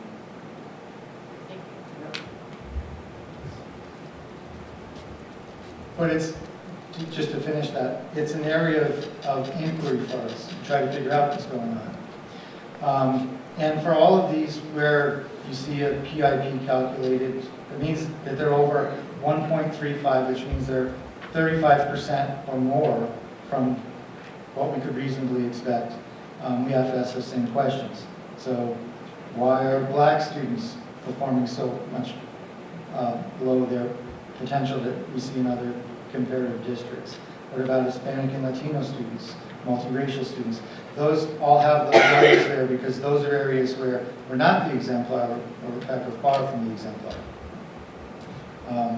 So next, taking a look at ELA in grades 3 through 8. Again, some of the same groups that I mentioned before. Hispanic and Latino students, multiracial students had come up with large PIPs. You do see that female to male differential that we were just talking about. The reason that you don't see like a number on top of the male students there is because when you look at our peer districts, they also have shown that. As you can see, the box is really shifted up from male to female among our entire peer district. So it's something that's happening not only here, but happening across the board in terms of male achievement in English language arts. Looking at math is quite a different story, though. When you look at math, you see PIPs all across the board. And in fact, the PIP for the entire group is larger than 1.35. So this is not a matter of looking for interventions for individual groups of students. When you see something that seems to be affecting essentially all students, it's a call to do something really dramatic, such as change your math program. So while that's something that I had nothing to do with, I'm really glad the district made that choice last year, because you can see that in almost every category, we were far below our peers in mathematics in grades 3 through 8. Okay, moving on to high school results. The 10th grade chart is a little bit different because the next gen science test was not given in 2019, so we don't have a pre-COVID level to compare to. And it's also different because the test changed in the middle of the year last year. So half of the students took the legacy assessment and half of the students took next gen. So you're really looking at results here only for 50% of our students and 50% of the students in our comparable districts as well. But you can see the groups that have the best potential for improvement: students with disabilities, Hispanic and Latino students, multiracial students, female students. In ELA, 10th grade, the only group that came out with large performance improvement potential was students with disabilities. Although this is the one, and there may be some personal bias in this, as a former high school English teacher, I was struck by the underperformance of male students as compared to females in English language arts. It didn't come out with a calculated high PIP because among all of our peer districts, the male students were underperforming female students in ELA. So there's something happening there. And it is one of the first things that I talked to Principal Hale about, which is why that was one of the things that he and his faculty dove into almost immediately on getting this type of analysis.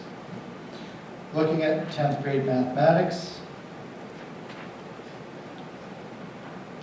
students with disabilities and Hispanic and Latino students had large performance improvement potential. Multiracial students did as well. I will note, though, that multiracial students were almost our highest performing racial subgroup. That PIP is large because in our comparison groups, they did so much better than everybody. So it's not so much that they're underperforming their peers in our school as that they're underperforming what we saw some of our peer schools were able to do. Okay. So one last thing. You can put this all together and add in some other factors using this concept of representation. So not only is there teacher quality, perception of climate, and test results, but you can also look at things such as attendance, which has an obvious connection to learning, success in grade 9, which predicts success throughout most of the rest of high school, advanced course completion, which demonstrates mastery of the most rigorous learning experiences we provide, mass core completion, which reflects appropriate preparation for post-secondary education, and actual enrollment in post-secondary education, which is a goal for most students and can bring lifelong benefits. You can also look at risk factors such as suspension rates, since student suspension is related to a host of adverse educational outcomes. One way to examine the district's relative level of success with all students is to see whether any groups are over or underrepresented with any of these success or risk factors. Where present, the degree of over or underrepresentation can then be color-coded to highlight areas of concern. Since risk factors carry the opposite meaning, as success factors, color coding for them is reversed. If the representation of any group in a success or risk category is proportional to their presence in the student body as a whole, no color code is assigned. The group is overrepresented in the matrix that you see on the next page. The cell is shaded accordingly. In general, orange and brown shades indicate groups that are not experiencing positive outcomes in numbers commensurate with their proportion to the student body they represent. And blue shading represents groups that are achieving positive outcomes in numbers that exceed their proportion to the student body they represent. So let me just take you through the first line of this matrix to explain that a little more. So this first row, another way of looking at students' success on MCAS. This is students meeting or exceeding expectations in ELA in grades 3 through 8. 5 cells in the first row are not shaded, indicating students in these groups met or exceeded expectations on the assessment in numbers similar to their proportion of the student body they represent.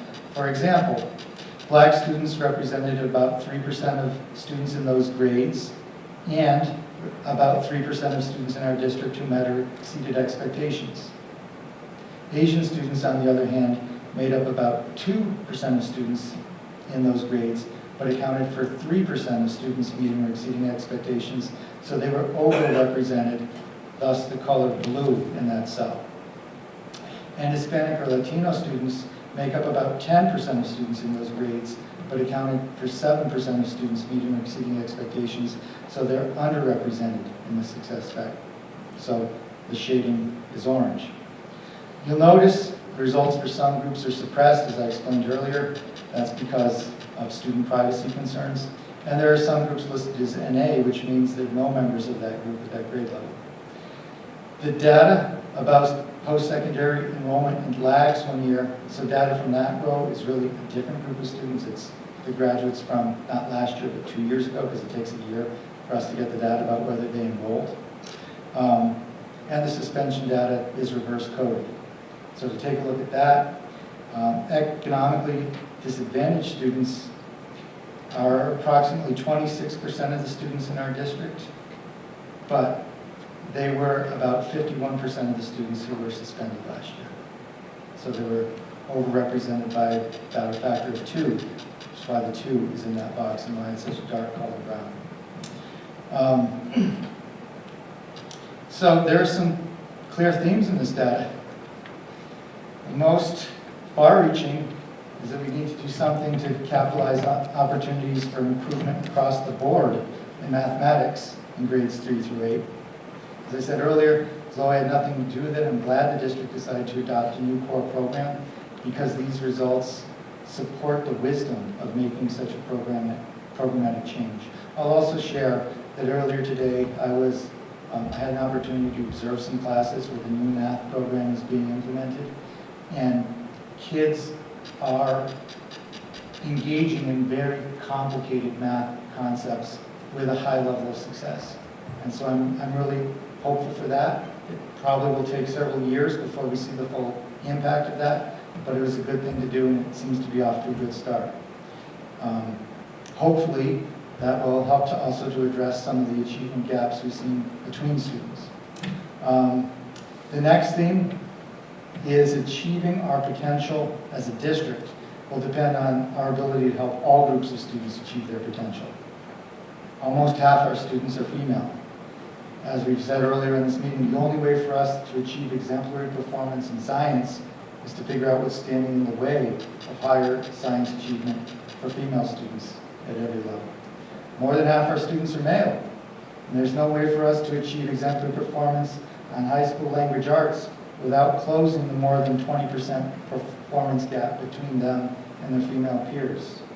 And looking across the multiple dimensions of the accountability system, whether it's student perceptions of climate, academic achievement, course taking, attendance, discipline, or college attendance, it's clear that we have an opportunity to make things better for whole groups of students, particularly students with disabilities, and Hispanic or Latino students, and to a lesser extent, economically disadvantaged and Black students.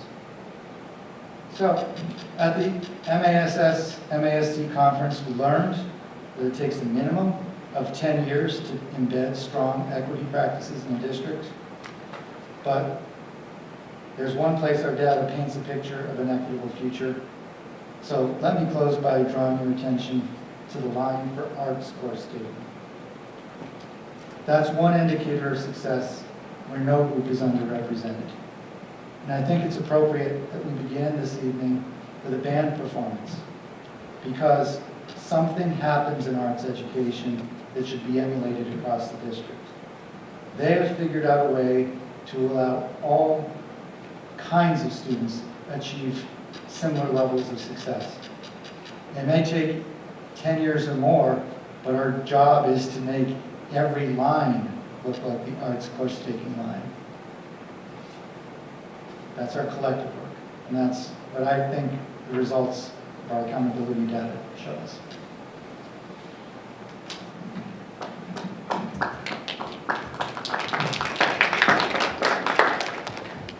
John, Yes.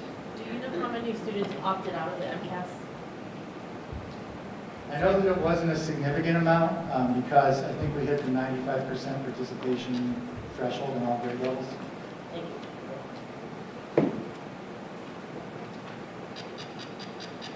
Alrighty, any other questions? I have one, if I may, to Mr. Hale. Have you looked at this data before this way, or is this the first time you've looked at this data this way? No, in Edwin, you can look at this data a number of different ways, but we have looked at the subgroups previously, not necessarily the heat map that Superintendent Provost has done, but we have analyzed the subgroup data before. This seems to make things a lot more clear. Is that your perception as well? Yes. Anyone else have anything they want to say or add based on what you think of this presentation or what you pulled from this presentation? I would add that I think it's great.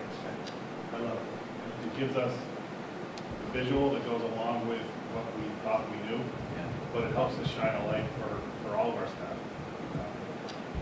Because a lot of times we play whack-a-mole when we look at the overall performance and try and, like he was saying earlier, looking at individual standards and what do we do that. These are groups of kids that we've got to do a better job of supporting. It's not that we haven't looked at it, it's just, for us, it was great. So we did something very similar at the building level with our dark schools that he taught us how to do. So I love it. Thank you very much. Yeah, thank you. So we'll continue with Aaron. On the monthly budget. Time for a breath of sunshine. So you have first item. Thank you for coming. Thank you so Oh, much. yeah.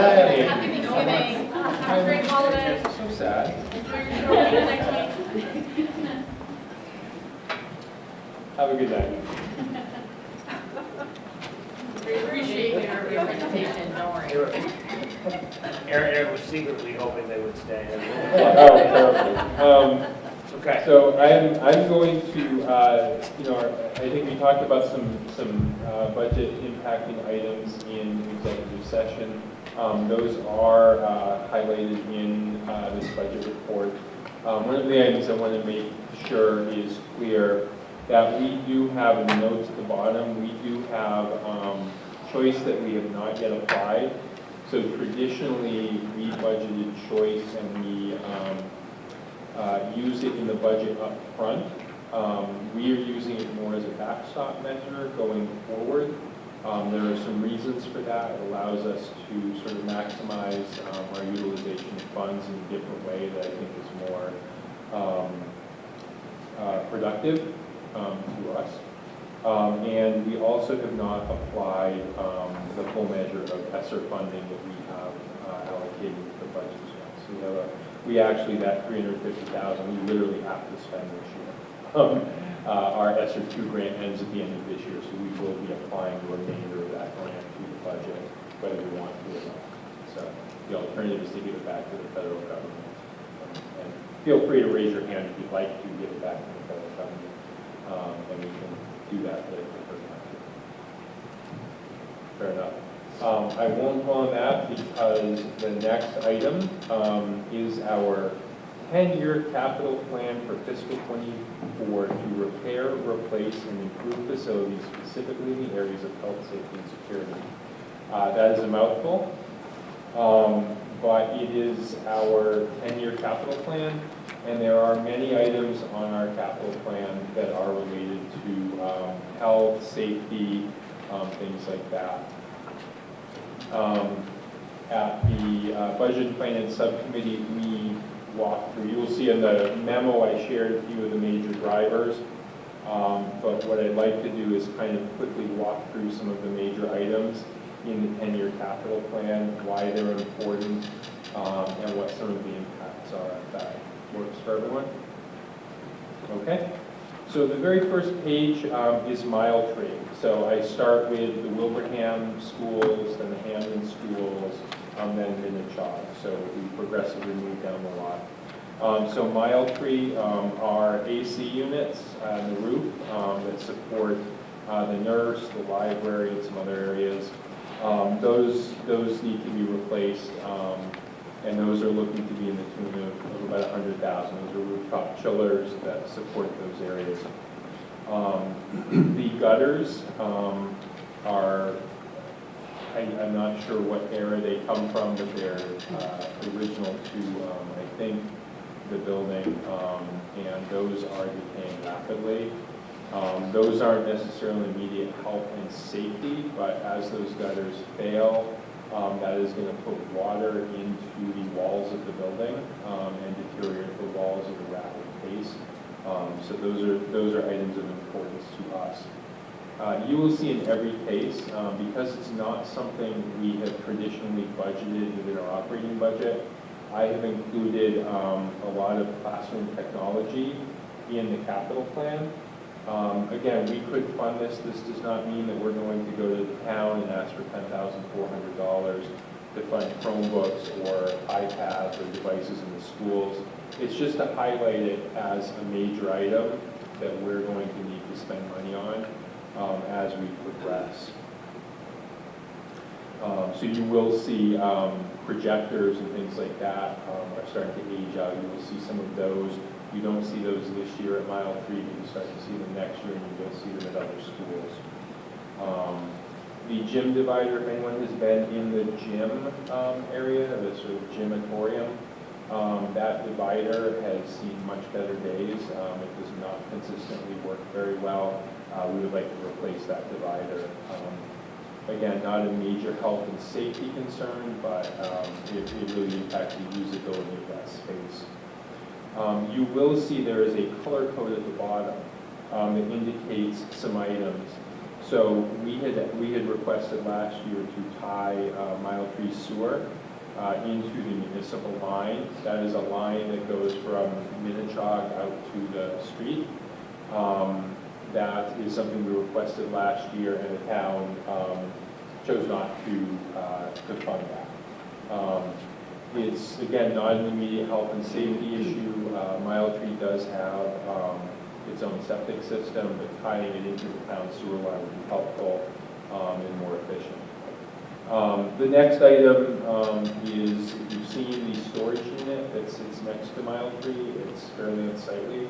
Our hope would be to put in something more like a storage shed, that blend it a little better in with the building and the environment. We will be needing to do some switch upgrades, much like we talked about in Minnetonka at many of the schools. We're estimating that at about $45,000. Mile Tree next year would be in line to do a phone update. We'd be looking to do that. We've talked about sort of bringing us into having a single phone system instead of 6 separate phone systems. The next item is more of an interest item, but it is important to think about having an ADA plate structure. I think both Mile Tree and Green Meadows have those. Those were requested by the principals. The existing play structures are aging, and the next move would be to move to something that is more ADA compliant. Last year we did request to replace the window treatments. Those are basically all of the blinds in the buildings. Those serve a couple of purposes. They serve a security purpose so that people can't simply see in what's going on in the building. They also do serve to limit the amount of light that comes in on hot days, and also insulate a bit against cold days. So there is some insulating factor in those blinds. So in fiscal '24, you can go to the totals. I won't read every total, but we are looking at upwards of $524,000 of items that we think we would like to put into Mile Tree. Keep in mind, we don't always expect to get all of this money, but these are the items we'd like to have. We also want to make sure part of this is also to capture what some of these maintenance costs are. I think we talk a lot in my business about deferred maintenance and the cost of deferred maintenance over time and when things like that don't happen. So as I talked about the gutters that we're talking about replacing for $100,000, as those continue to fail and damage the walls of the building with water, you're looking at further expenses down the road. There are also practices. I frequently get requests from officials asking, what's the total cost of your deferred maintenance, right? The things you weren't able to do for budget reasons. So by keeping these records a little more accurately, I can give them a fair picture of what our deferred maintenance looks like. So the expectation isn't that we're going to be able to do 100% of these items. We realize, funding can be limited. So as we get on to the next page, we have Stony Hill Road. Real quick on that, Eric. Real quick, so the play structures, yep, those are eligible for CPA funding. So I would recommend as a district make a request for CPA funding for the play structure at Mile Tree from the town of Wilbraham and the play structure at Green Meadows from the town of Hamilton. Okay. I will talk to the town starting here in the next. With Wilbraham, and I'll reach out to Hamilton as well. And actually, Doug Boyd is the chair for the CPA funds, that committee. And so because he comes to those meetings, the finance meetings, you probably talk to him about it then. And then he can tell you the process. I know you have to fill out a form or something. Pretty simple. Yeah, pretty simple.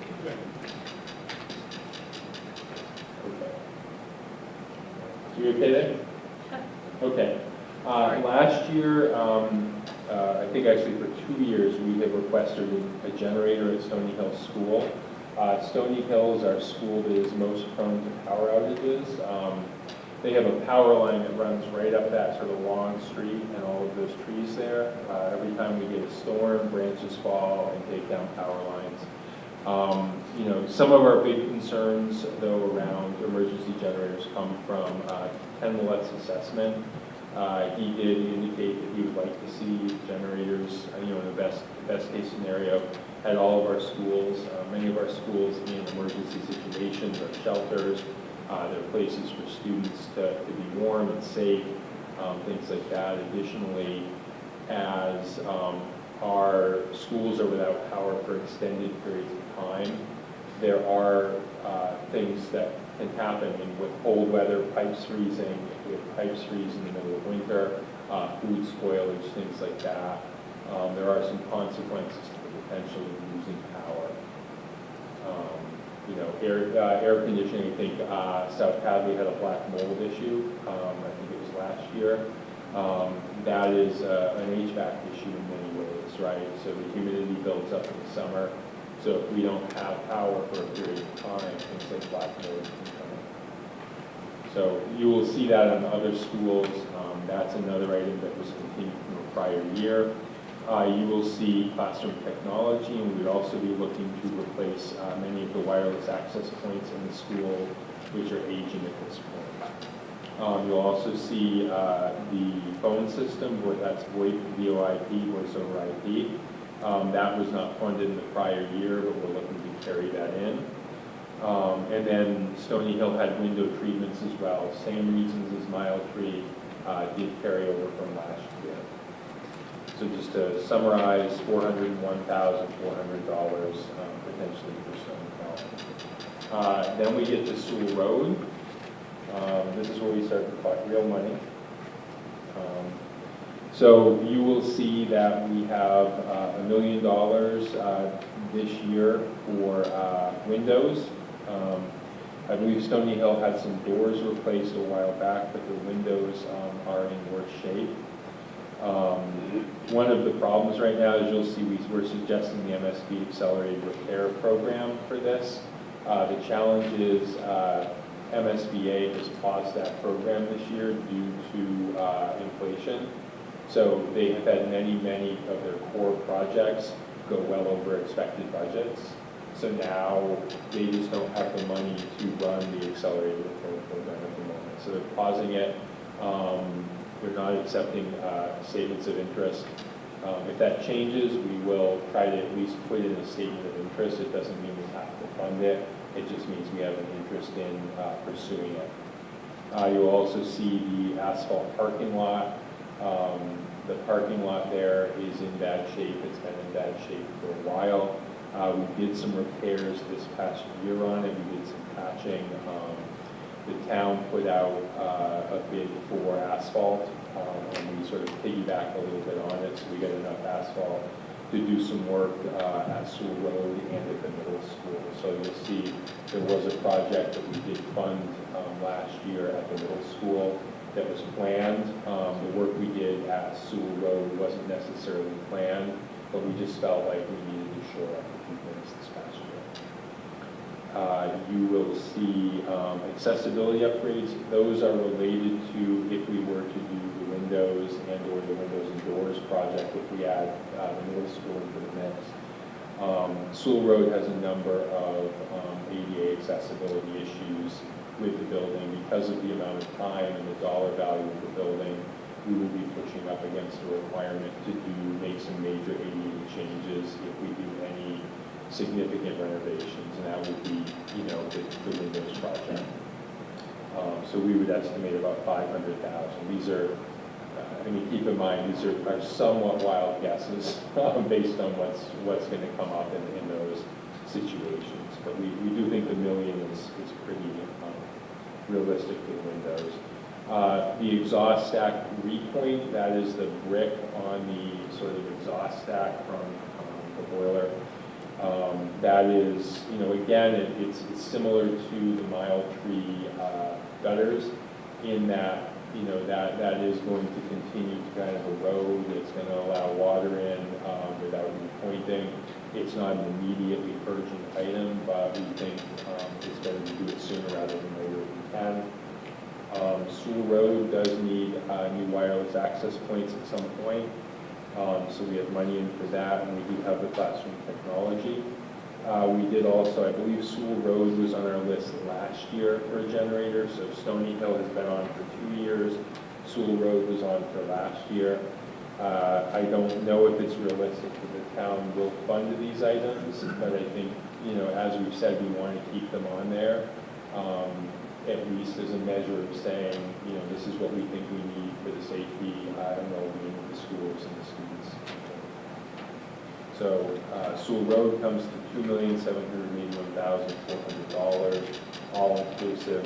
Again, I don't think we don't believe the Windows project is realistic without MSBA funding. So, there's some things on that table that aren't necessarily going to get done. Then we move to the middle school. Sorry, on the asphalt parking lot, I would break that out, and I would do the parking lot as one, and then the play area separately, because the play areas would fit under the recreation category for CPA funding. Okay. Or that end.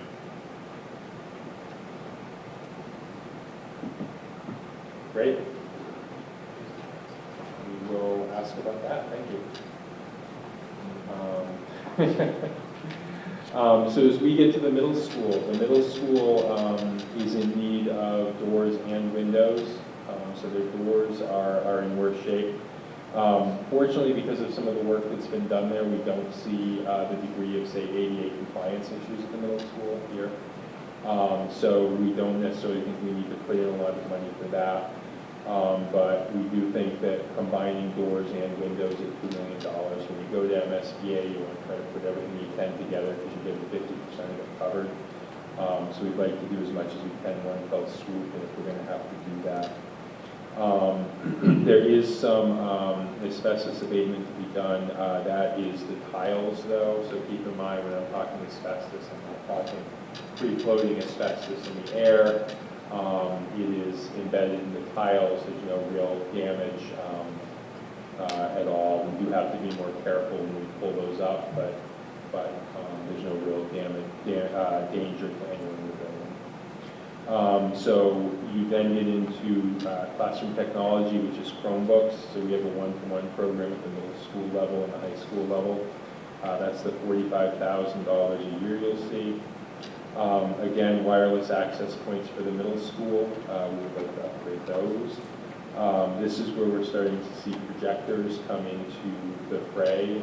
Projectors, 8 to 10 year life frame on most of our projectors. The ones in this building are running about that old. We'd like to look at replacing them. We did talk at budget and finance. It's not all of them, and we're looking to replace them in series. So we have enough of them, and we think that we need to replace them in the next couple of years. Patrick, if you have a question. Why are we using projectors?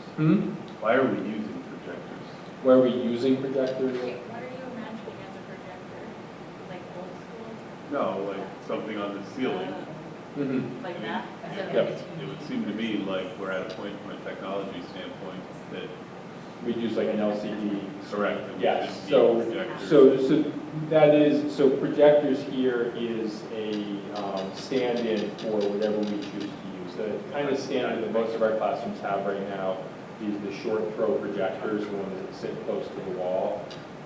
We're definitely going, if you've been to the central office, which I think you all have been, you see that a number of offices and even the conference room has a pretty large TV. We got those on a pretty good deal through Best Buy and shared them with a number of the schools as an opportunity to try those out. We will continue to look at those. Many of the projectors we use do have some interactive components to them though. So the ability to mirror some of those interactive components are not as available on some of the LCD screen TVs. So you can get like large screen, touch screen LCD TVs, but they are in the $5,000 range right now. So ideally, when teachers are using, say, a smart board or a Mimeo, so there's a Mimeo that allows you to use special pens, kind of like a smart board, to use interactively with students through the projector. So I think there's a couple things to think through and talk to with teachers and administrators in the buildings, and just look for what the best solution is. But a standard sort of large LCD screen TV right now is sitting at a similar cost profile to some of the short throw projectors. So I'm just using that as a placeholder projectors. I was going to say that you'll have to ask the teachers too, because they'll be picking. Like for instance, where I work, there is a choice for teachers to have the TVs, and teachers will choose no, because you're not going to write on a TV screen. So changing it gets rid of some of the things that they're able to do with a projector. Like you can project and write on it at the same time and do other things. When you get the TV, you're not going to be writing on the TV. It depends. You mirror, because you do the work. But it depends. Yep. So then, and teachers get stuck in knowing their technology too. So, yes. Never say never. And then if you want your kids to go up and write on it too, and have, not on the tablet, but like have kids, it gets complicated. So our relationship status with it is complicated.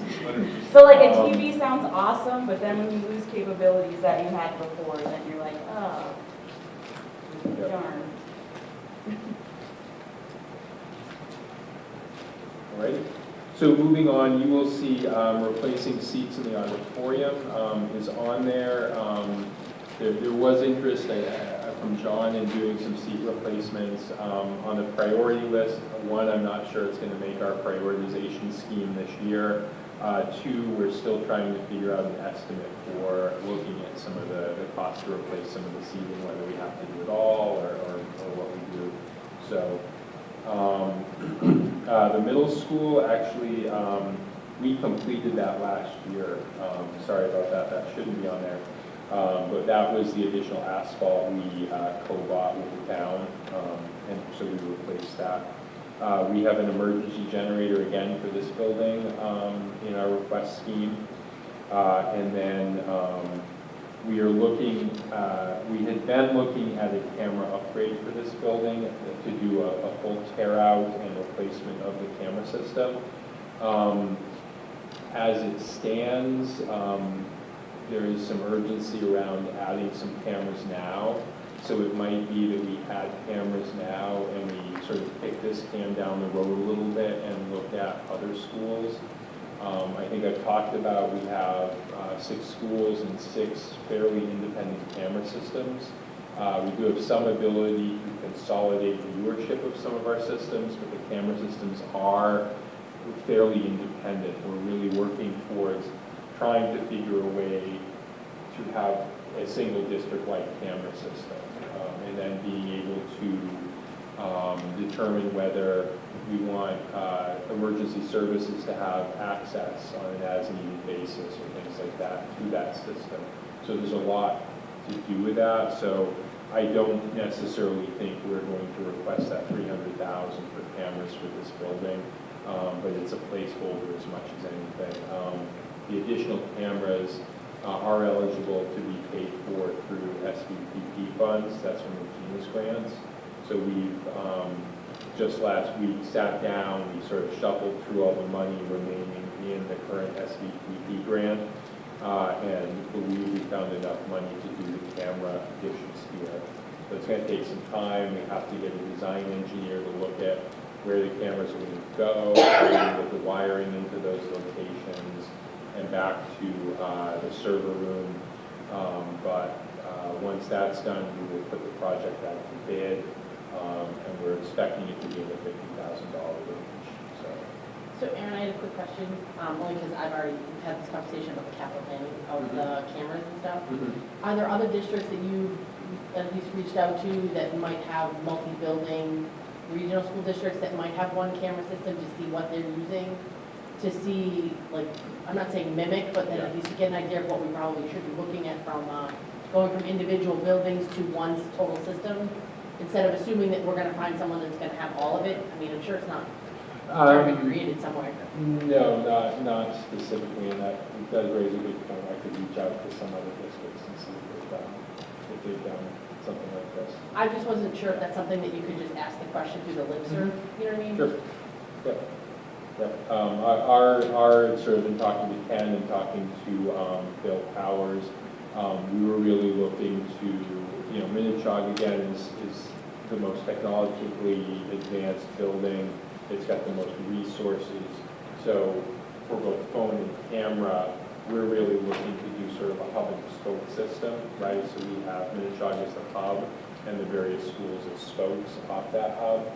But, honestly, maybe someone has a different idea. So I guess that would make some sense. And I mean, I was just wondering. Yep, it's a good question. Very valid question. Okay, so with the middle school done, I'll move over to Hamden. Our first building in Hamden is TWB. So we did have switch and network updates on last year. It did not get funded, so we're continuing that this year. There is some asbestos abatement. This is asbestos that's in some of the pipe insulation in back areas. Again, it's not a danger, but it is, unlike piles, it's a little more prone to the opportunity for if the seals on it were to break and things like that, for some of that to become airborne. Again, it is not a current risk, but we would like to deal with that and remedy that sooner rather than later. So it's not an absolute urgent item. It doesn't put anyone in jeopardy.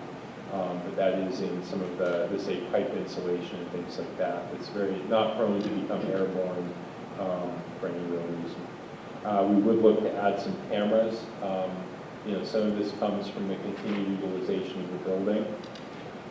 We do need some additional wireless access points like everywhere else. We would be looking to update the phone system. Again, we're looking hub and spoke.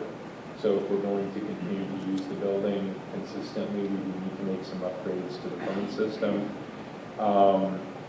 Parking lot and exterior lighting are on the list. Again, a lot of that's going to come down to how the school is used.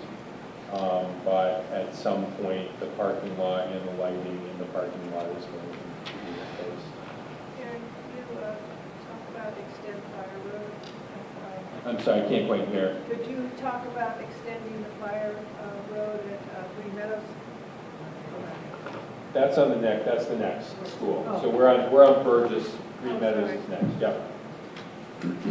Yep. So at the very top, you'll see the continuance of classroom technology one-to-one programming. We have you'll notice the phone upgrade is further out.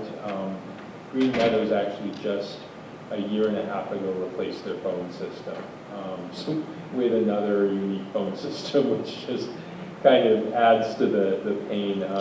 So we have a replacement of that in fiscal 26. It might be further out. I mean, it's a relatively new phone system at this point. So we're looking to continue sort of a series of flooring replacements in sections. We've been doing sections of the school. I believe it's 3 or 4 rooms plus a hallway each year. We're seeing 3 more years of that. We do have some exterior doors we would like to replace. You have over in the notes, you can see sort of the cost profile, 9 doors with 2 leaves each at $4,000 per leaf. Then we get down to some parking lot repairs and extending the fire road. There was conversation about extending the existing fire road, so it circles around the entire building as an option. I think, you know, I'd like to talk to Sharon about that as well, the fire department, and make sure that that's still something that they would recommend. But I think for safety reasons, having that maybe circle the building might make sense. Would that help with the dismissal? Is I what? don't think that was they weren't intending it for that purpose. She asked if it was part of the, if it would help with dismissal, but I think we had the conversation a year or so ago about the desire to not have buses back there. Yeah, for safety purposes. Yep. So I think we did talk about that a little bit. I know I spoke with Sharon about it. The way that road would come back into where the buses are. So the thought was if there was some way to get parent pickup cars into a different area, that might be helpful. The problem is once they pick up the students, they feed right back into where the buses go. So there's some real challenges there. So it may not be out of the question, but there would be some rethinking about the sort of logistics of doing all of that. Thank you. So it did come up as a conversation. So where's the extension? Where does the extension occur? On the backside. Yeah. Over by the computer.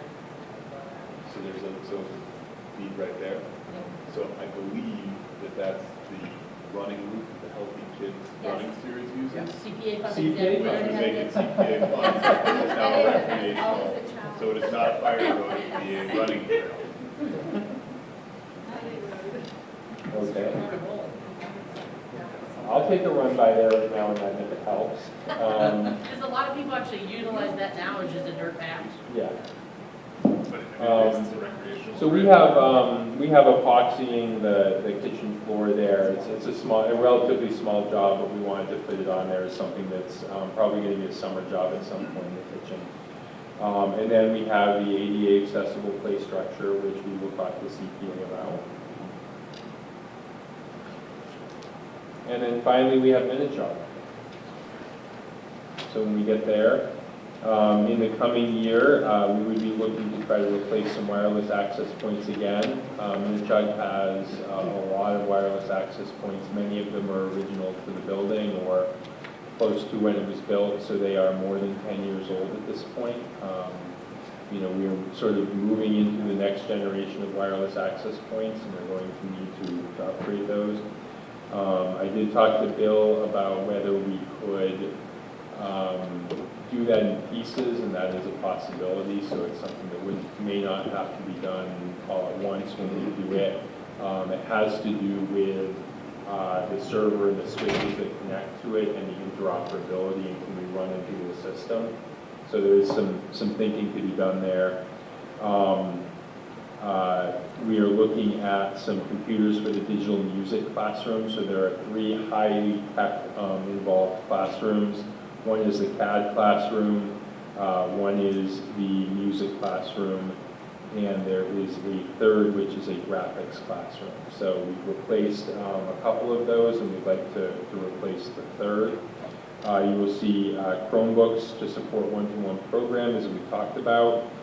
Projectors, again, we could use LCD screens, things like that, but it's a placeholder as much as anything. Camera system upgrades, we definitely be looking at doing some as we're looking to develop a system that goes district-wide on cameras, doing some upgrades to the servers and storage to run that hub and spoke system. But again, happy to talk to other districts and see what's been done. We would definitely be looking to add or replace some of our AC split units. One of the challenges is that we end up having is we get many students and even staff who have notes from doctors and things like that they need to be in temperature controlled environments. So we end up adding, you know, chillers here and split units here and there. And the challenge is any student who in kindergarten, right, needs a temperature controlled environment, they then need it in first grade and need it in second grade. So those often follow them straight up. And then at the high school, you get to an even more complicated situation where that same student now spends their day in 4 different classrooms, right? 3 or 4 different classrooms throughout their career, and they're moving around regularly. In fact, many more than 4 because they switch at semester and things like that. So we end up just plain needing to add split units in classrooms here and there. And we're sort of continuing to pace through that. It's an ongoing challenge. Some of that is at the elementaries as well. I don't necessarily know, we're going to need to talk again about the pool timing scoreboard. That is getting older now, and it's running towards end of life. I don't know as though this year is the end of life for it, but we're going to have some conversations about it and decide what we need to do. And then I have money in for the safety glass on the second floor railings. You will recall we had an incident with that this year. And there was another incident previously. We have an engineer working on design on it now, and probably I need to follow up, and we'll do that next week with that designer. Will that kick in any new ADA upgrades that might need to occur at the high school? The engineer has not indicated that to be the case. I only wonder because the dollar amount, so that's why I asked. Yeah. If there's any new upgrades, like, you know, because everything changes. Nothing that we're aware of in the engineer. We've run him up and down that area, and he's well into the design phase, so I think if something were coming, he would let us know. Okay. But I'll double check. Aaron, just refresh my memory, we had talked about replacement of the stadium bleachers. Yep. It's on here, but not until 1 more years, I think. Yep, so this past year, we agreed to pay to put $50,000 into doing repairs. So in working with Ed and Mike and Dave, They took a look at it and they said, we could probably get you 5 more years if we replaced a lot of the wood. So they spent much of the summer pulling up some of the rotted and boards that were in the worst shape, replaced many of those. But, you know, that will buy us 5 years, maybe. You know, if we kind of continue some spot repairs here and there. You know, the bigger issue that's looming on that is some of the ADA compliance issues. And if we do anything more significant than that, we're going to run into all of those ADA compliance issues immediately. That's part of the problem. Thank you. Yep. Aaron, on the pool timing scoreboard, are we speaking with the boosters club? Or Say again? For the pool timing and scoreboard, are we speaking with boosters and Falcon Swim Club to cover a portion of that or all of that? We can talk to them. I'm guessing we take usage fees from them, so that may be part of our source to maybe help fund this if we needed to. Thank you. Yeah. But I will absolutely talk to the swim club. This is the second, right? We had the heater 2 years ago, so there's a decent amount of usage there, and it's coming out of the district budget for the heater cases, not necessarily, but it would be nice to see some other stuff up. Yeah, completely agree. And for the item for the safety glass on the second floor, could any of that fall underneath one of Gina Khan's safety grants? If she gets another one, maybe. We're kind of, the cameras we're doing and some of the other things have capped out. We're at the end of her current SVPP grant. So I know there's a next funding round coming up, and sort of the question is, in order to be eligible for more money, we're going to want to make sure we demonstrate that we can spend our current money. So we're going to try to spend our current money as we're applying for the next one and saying we really, really need it. I wasn't sure if we even qualify or fall underneath that. That's why I wasn't sure. I mean, it's worth asking, but I don't know all the things. There's certain stipulations of what money can be spent and what can't be spent on. Yep. I do not know if it can be used on that, but if it can, we can certainly pop it in that category. One more question about the pool. Is it a requirement for students to learn how to swim or take as part of PE the pool?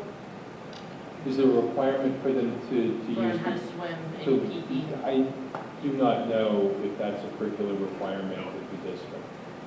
It's not. Okay.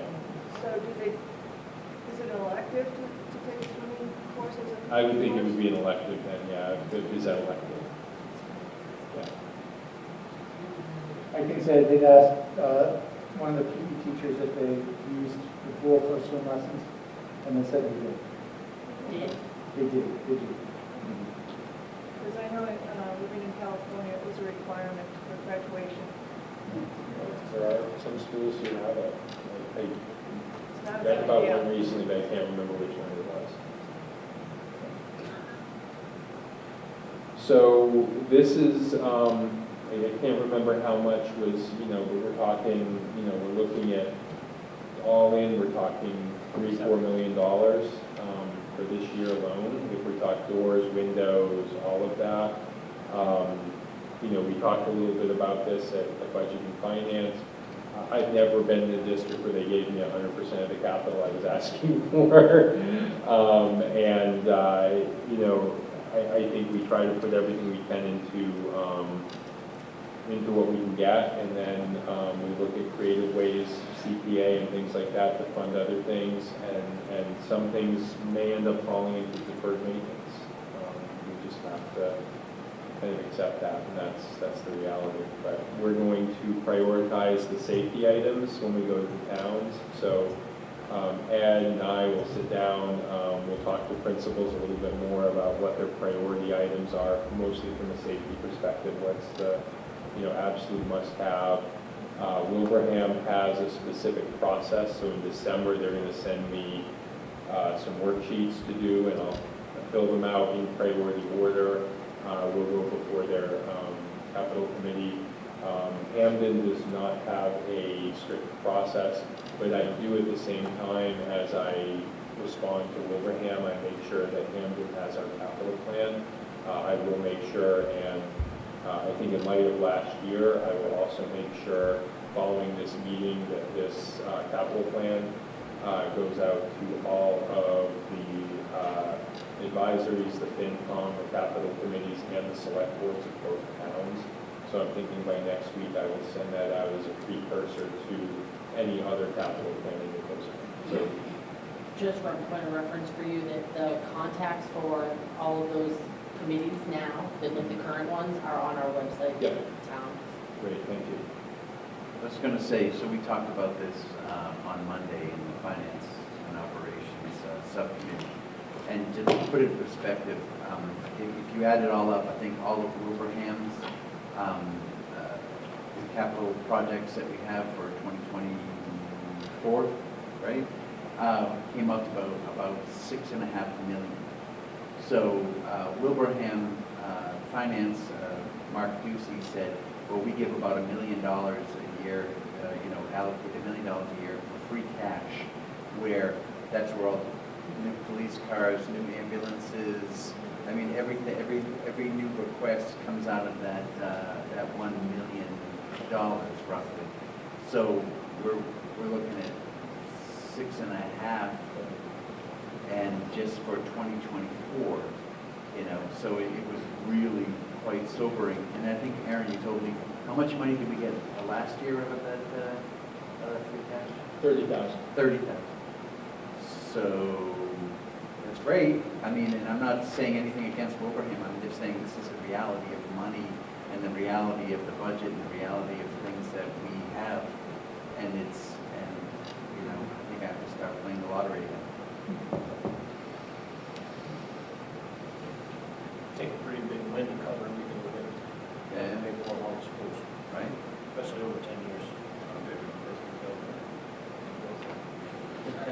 It was not me.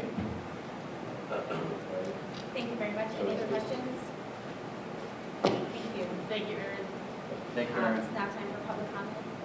We don't have anyone online. Would anyone here be interested in making a public comment? Thank you. So we will continue to the subcommittee updates. The curriculum subcommittee, Cheryl. Okay.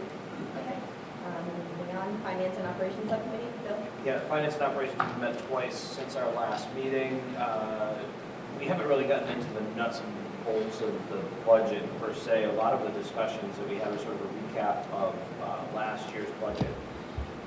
And then sort of, as we went through all these capital planning documents, one question that repeatedly came up, and it's kind of a chicken or the egg scenario, is like, where are we going in terms of building usage and with regards to reorganization of the students? And so,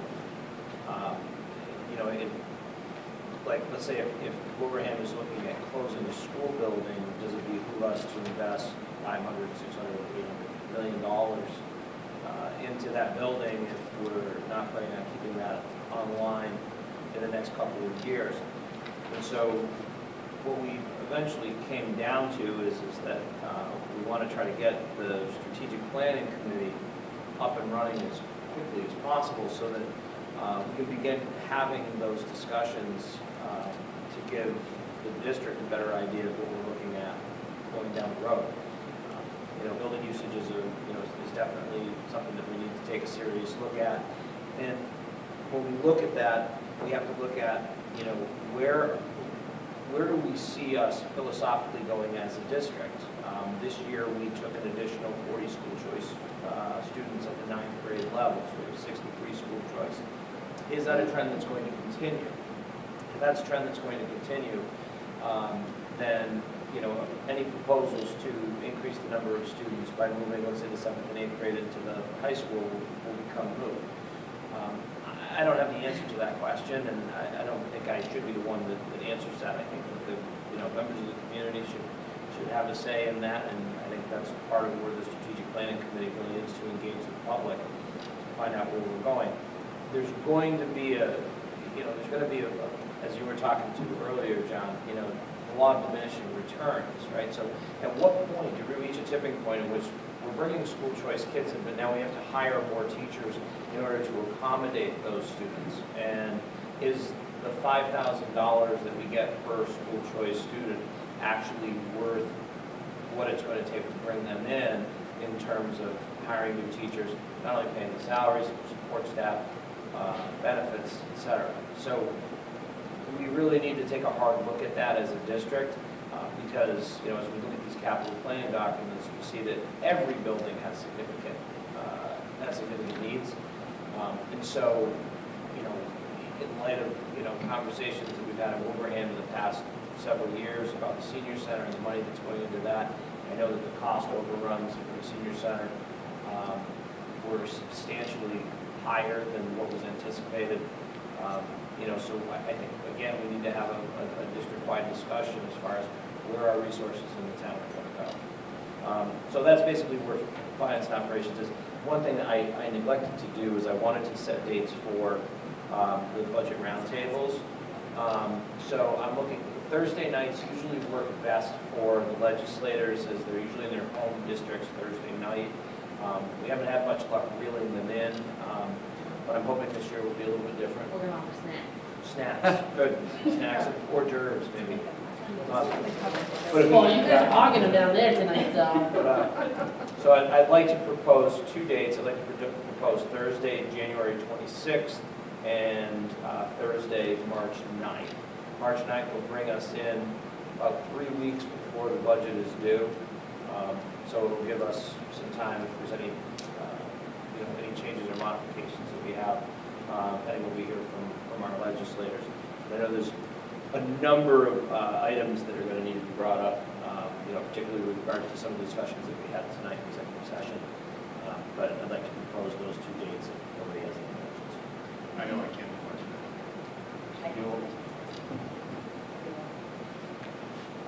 So before we go into the whole date thing, Yep. we also mentioned the discussion about the need to figure out why we're losing students in the district, revisiting that, because that's been something that for the last few years, we've talked about exit interviews and understanding why we're losing students, because, you know, we only gain back, I think it's like $5,000 per student for school choice versus what we get per pupil cost to keep these students in the district. I realize there are some students that are going to be out of our control, but it's getting an idea and understanding why people are leaving our district, whether it's to go to another surrounding community school because of an offering, but I think we're doing ourselves a disservice by not tracking that info. And I'll say that, you know, as being on the committee for this being my 4th year, Rita Vale started a forum at that point, and I don't know whatever happened to it, but I'd love to see if we can dig that out and kind of dust it off and see how we can start something going forward. And in the reverse of that, one of the discussions that we had also centered around why students are coming into the district.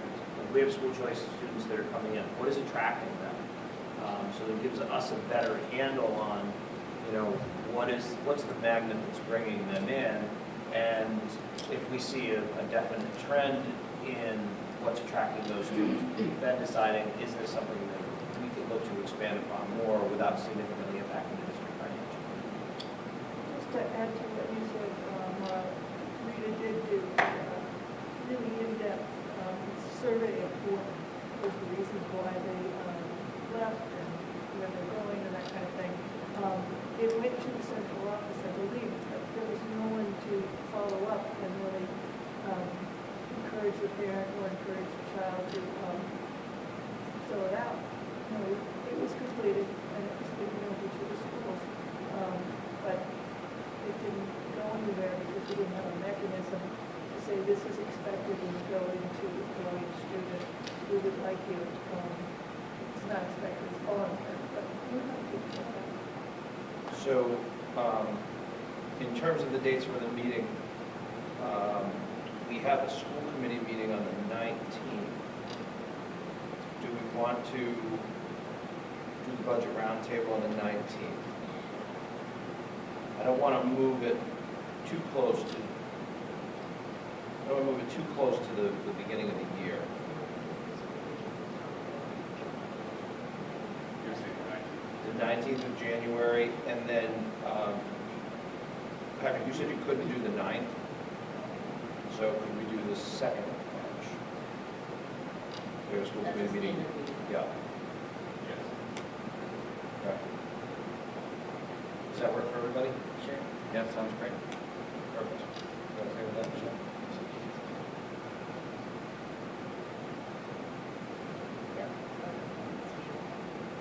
Okay, so we'll,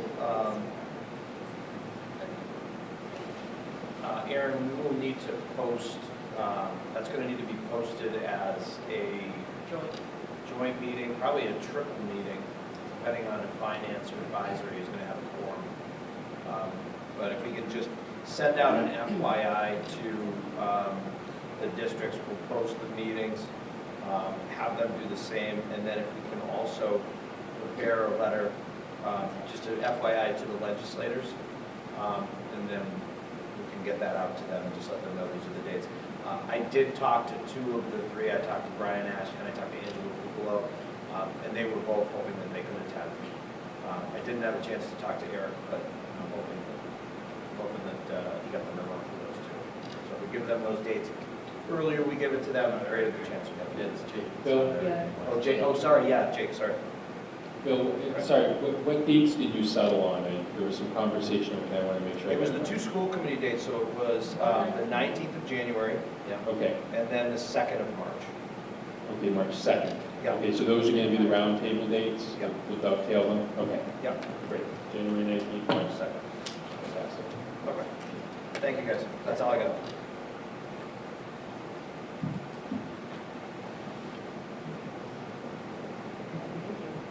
Move on to the LPDC flag. I don't have anything to report on this. And I don't have anything to report for the corporation for the LPDC. And nothing to report from the negotiations subcommittee. Move on to policy subcommittee, Warren. Woo-hoo! We're on our 3rd reading. Yes. Of these 2 policies, ACA and ACAB. So I hope you've all read them all 3 times, because tonight we're voting on them. I'd like to make a motion to accept policy ACA and policy ACAB as presented on 10/20 for the first reading, 10/27 for the second reading, and tonight being the 3rd reading, 11/17.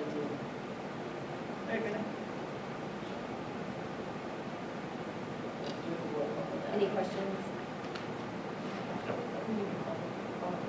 Yeah. All in favor? Aye.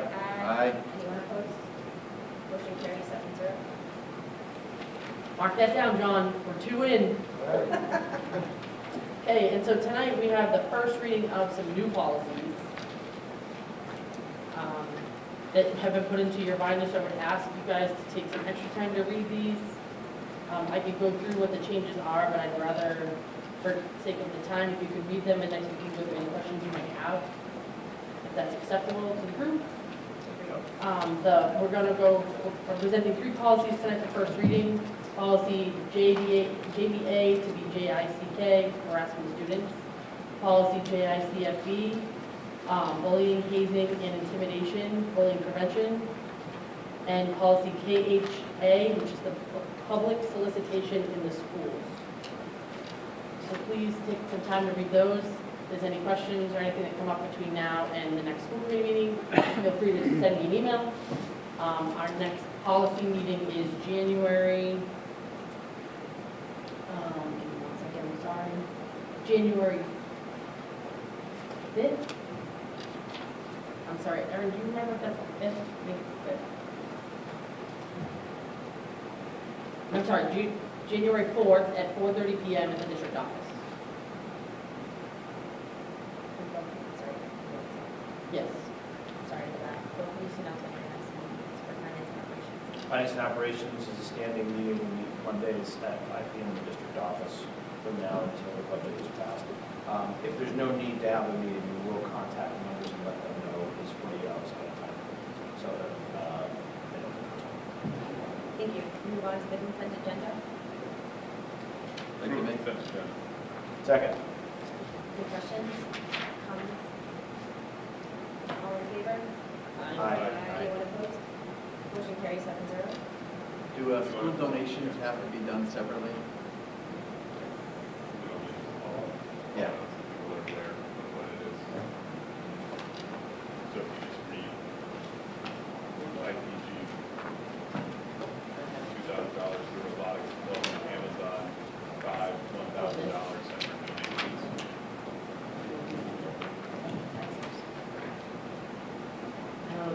Mary, did you hear Patrick? Can you repeat that one more time?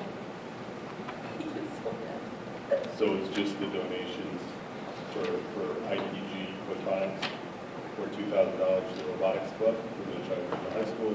And then Amazon has 5 separate donations of $1,000 for miscellaneous box items, total $7,000 donations.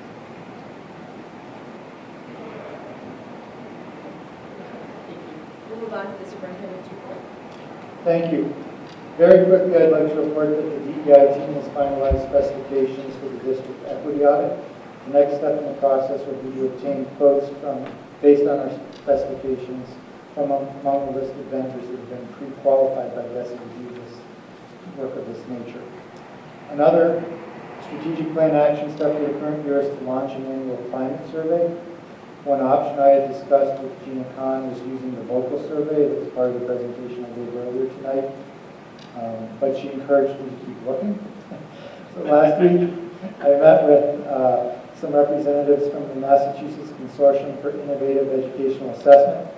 As part of their process, they developed a survey instrument which they've deployed in a number of other districts. Just so you know, the Massachusetts Consortium for Innovative Educational Assessment, if you're not aware, is a group that's looking to try to provide an alternative to MCAS as a way of documenting district achievements with students.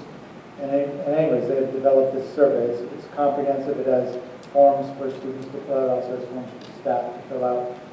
And the survey is free and open source, and the consortium provides technical assistance to districts.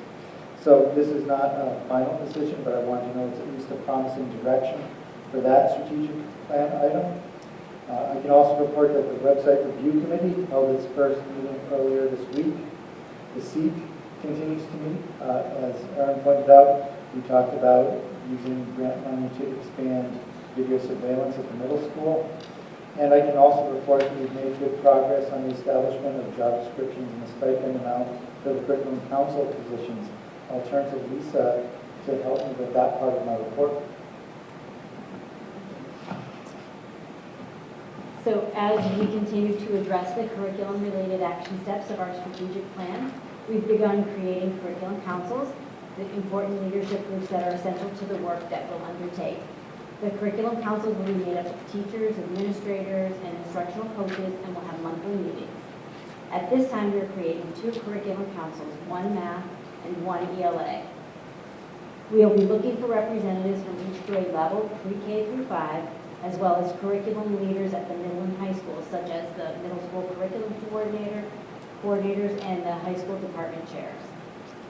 One of the first tasks we had was to create a job description for curriculum council members so educators will know the expectations of the position. We shared a draft job description with HWEA and they provided some helpful feedback. A curriculum council member's responsibilities will include things like supporting the horizontal and vertical alignment of the pre-K through 12 curriculum, creating, publishing, and reviewing curriculum maps, analyzing student data to determine program efficacy, identifying and planning professional development, and facilitating two-way communication between the curriculum councils and the building-based teacher teams such as CPT, team meetings, and department meetings. The HWEA and the district feel that this is an exciting opportunity that will promote teacher leadership and engage educators in the curriculum development and alignment process. The plan is to post for these positions as soon as possible so we can begin the work.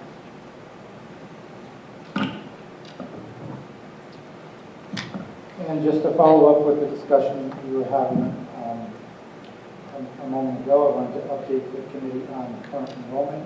So as of November 1st, we stand at 2,858 students. You say that one more time, I'm sorry. 2,858. And finally, I want to follow up on some questions that were asked about transportation services. Specifically, I was asked whether it would be feasible for our transportation provider to adopt one of what I call those Uber-like technologies, or to be fair to everyone, to be a Lyft-like technology that allows families to monitor buses so that no one will arrive. Had a conversation with other superintendents and the executive director of the collaborative about that earlier this week. And I asked the executive director to give me a statement to read so I could get it right. So the good news is LVPEC will be updating student transportation, software, and hardware. Hardware will include tablets mounted in each vehicle. Software will provide turn-by-turn directions, routing mapping, GPS integration, and dispatch solutions. Another great addition will be a mobile app for Apple and Android devices, which allows parents and students to access their own secure data for bus stop location, route, and pickup time.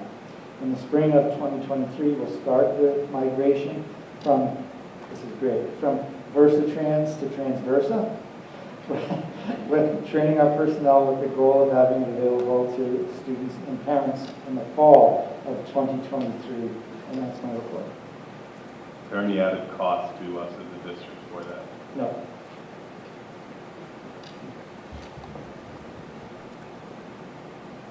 Thank you for looking into that. Any other questions? I have one more question for you. I have one more question.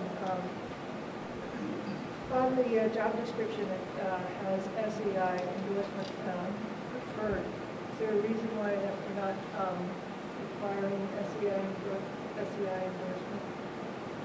Can you ask the question again? On the job posting, it has SEI endorsement preferred as opposed to required mandatory. Is there a reason why we're not requiring the curriculum, council members to be SEI endorsed? That is the standard information that we have on our job postings, that it's preferred. And most of the new educators that are coming to us are coming through their training indoors, so we don't have to worry about that. So that was just the standard language. It wasn't anything specific to the council. Okay, I was just thinking that the trickiness of getting math up and running is the data showed a lot of students with second language were having trouble with math. Maybe we could put it in that it would be required for the council to have SEI endorsement. It's a thought. Thank you. Motion is heard. Second. Oh, I know. Listen, we gotta go by the agenda. Yeah, man. So yes, we'll go over our future agenda items for our next meeting, which is Thursday, December 1st at the high school in the IRC. So anything that anyone would like to add? Patrick, anything you'd like to add? Sure, it's such a hurry. Second. All right, roll call vote, Bill? Aye. Cheryl? Aye. Sean? Aye. Patrick? Aye. Lisa? Aye. Maura? Aye. Myself, aye. We are adjourned at 9:26. And Lincoln's tomorrow.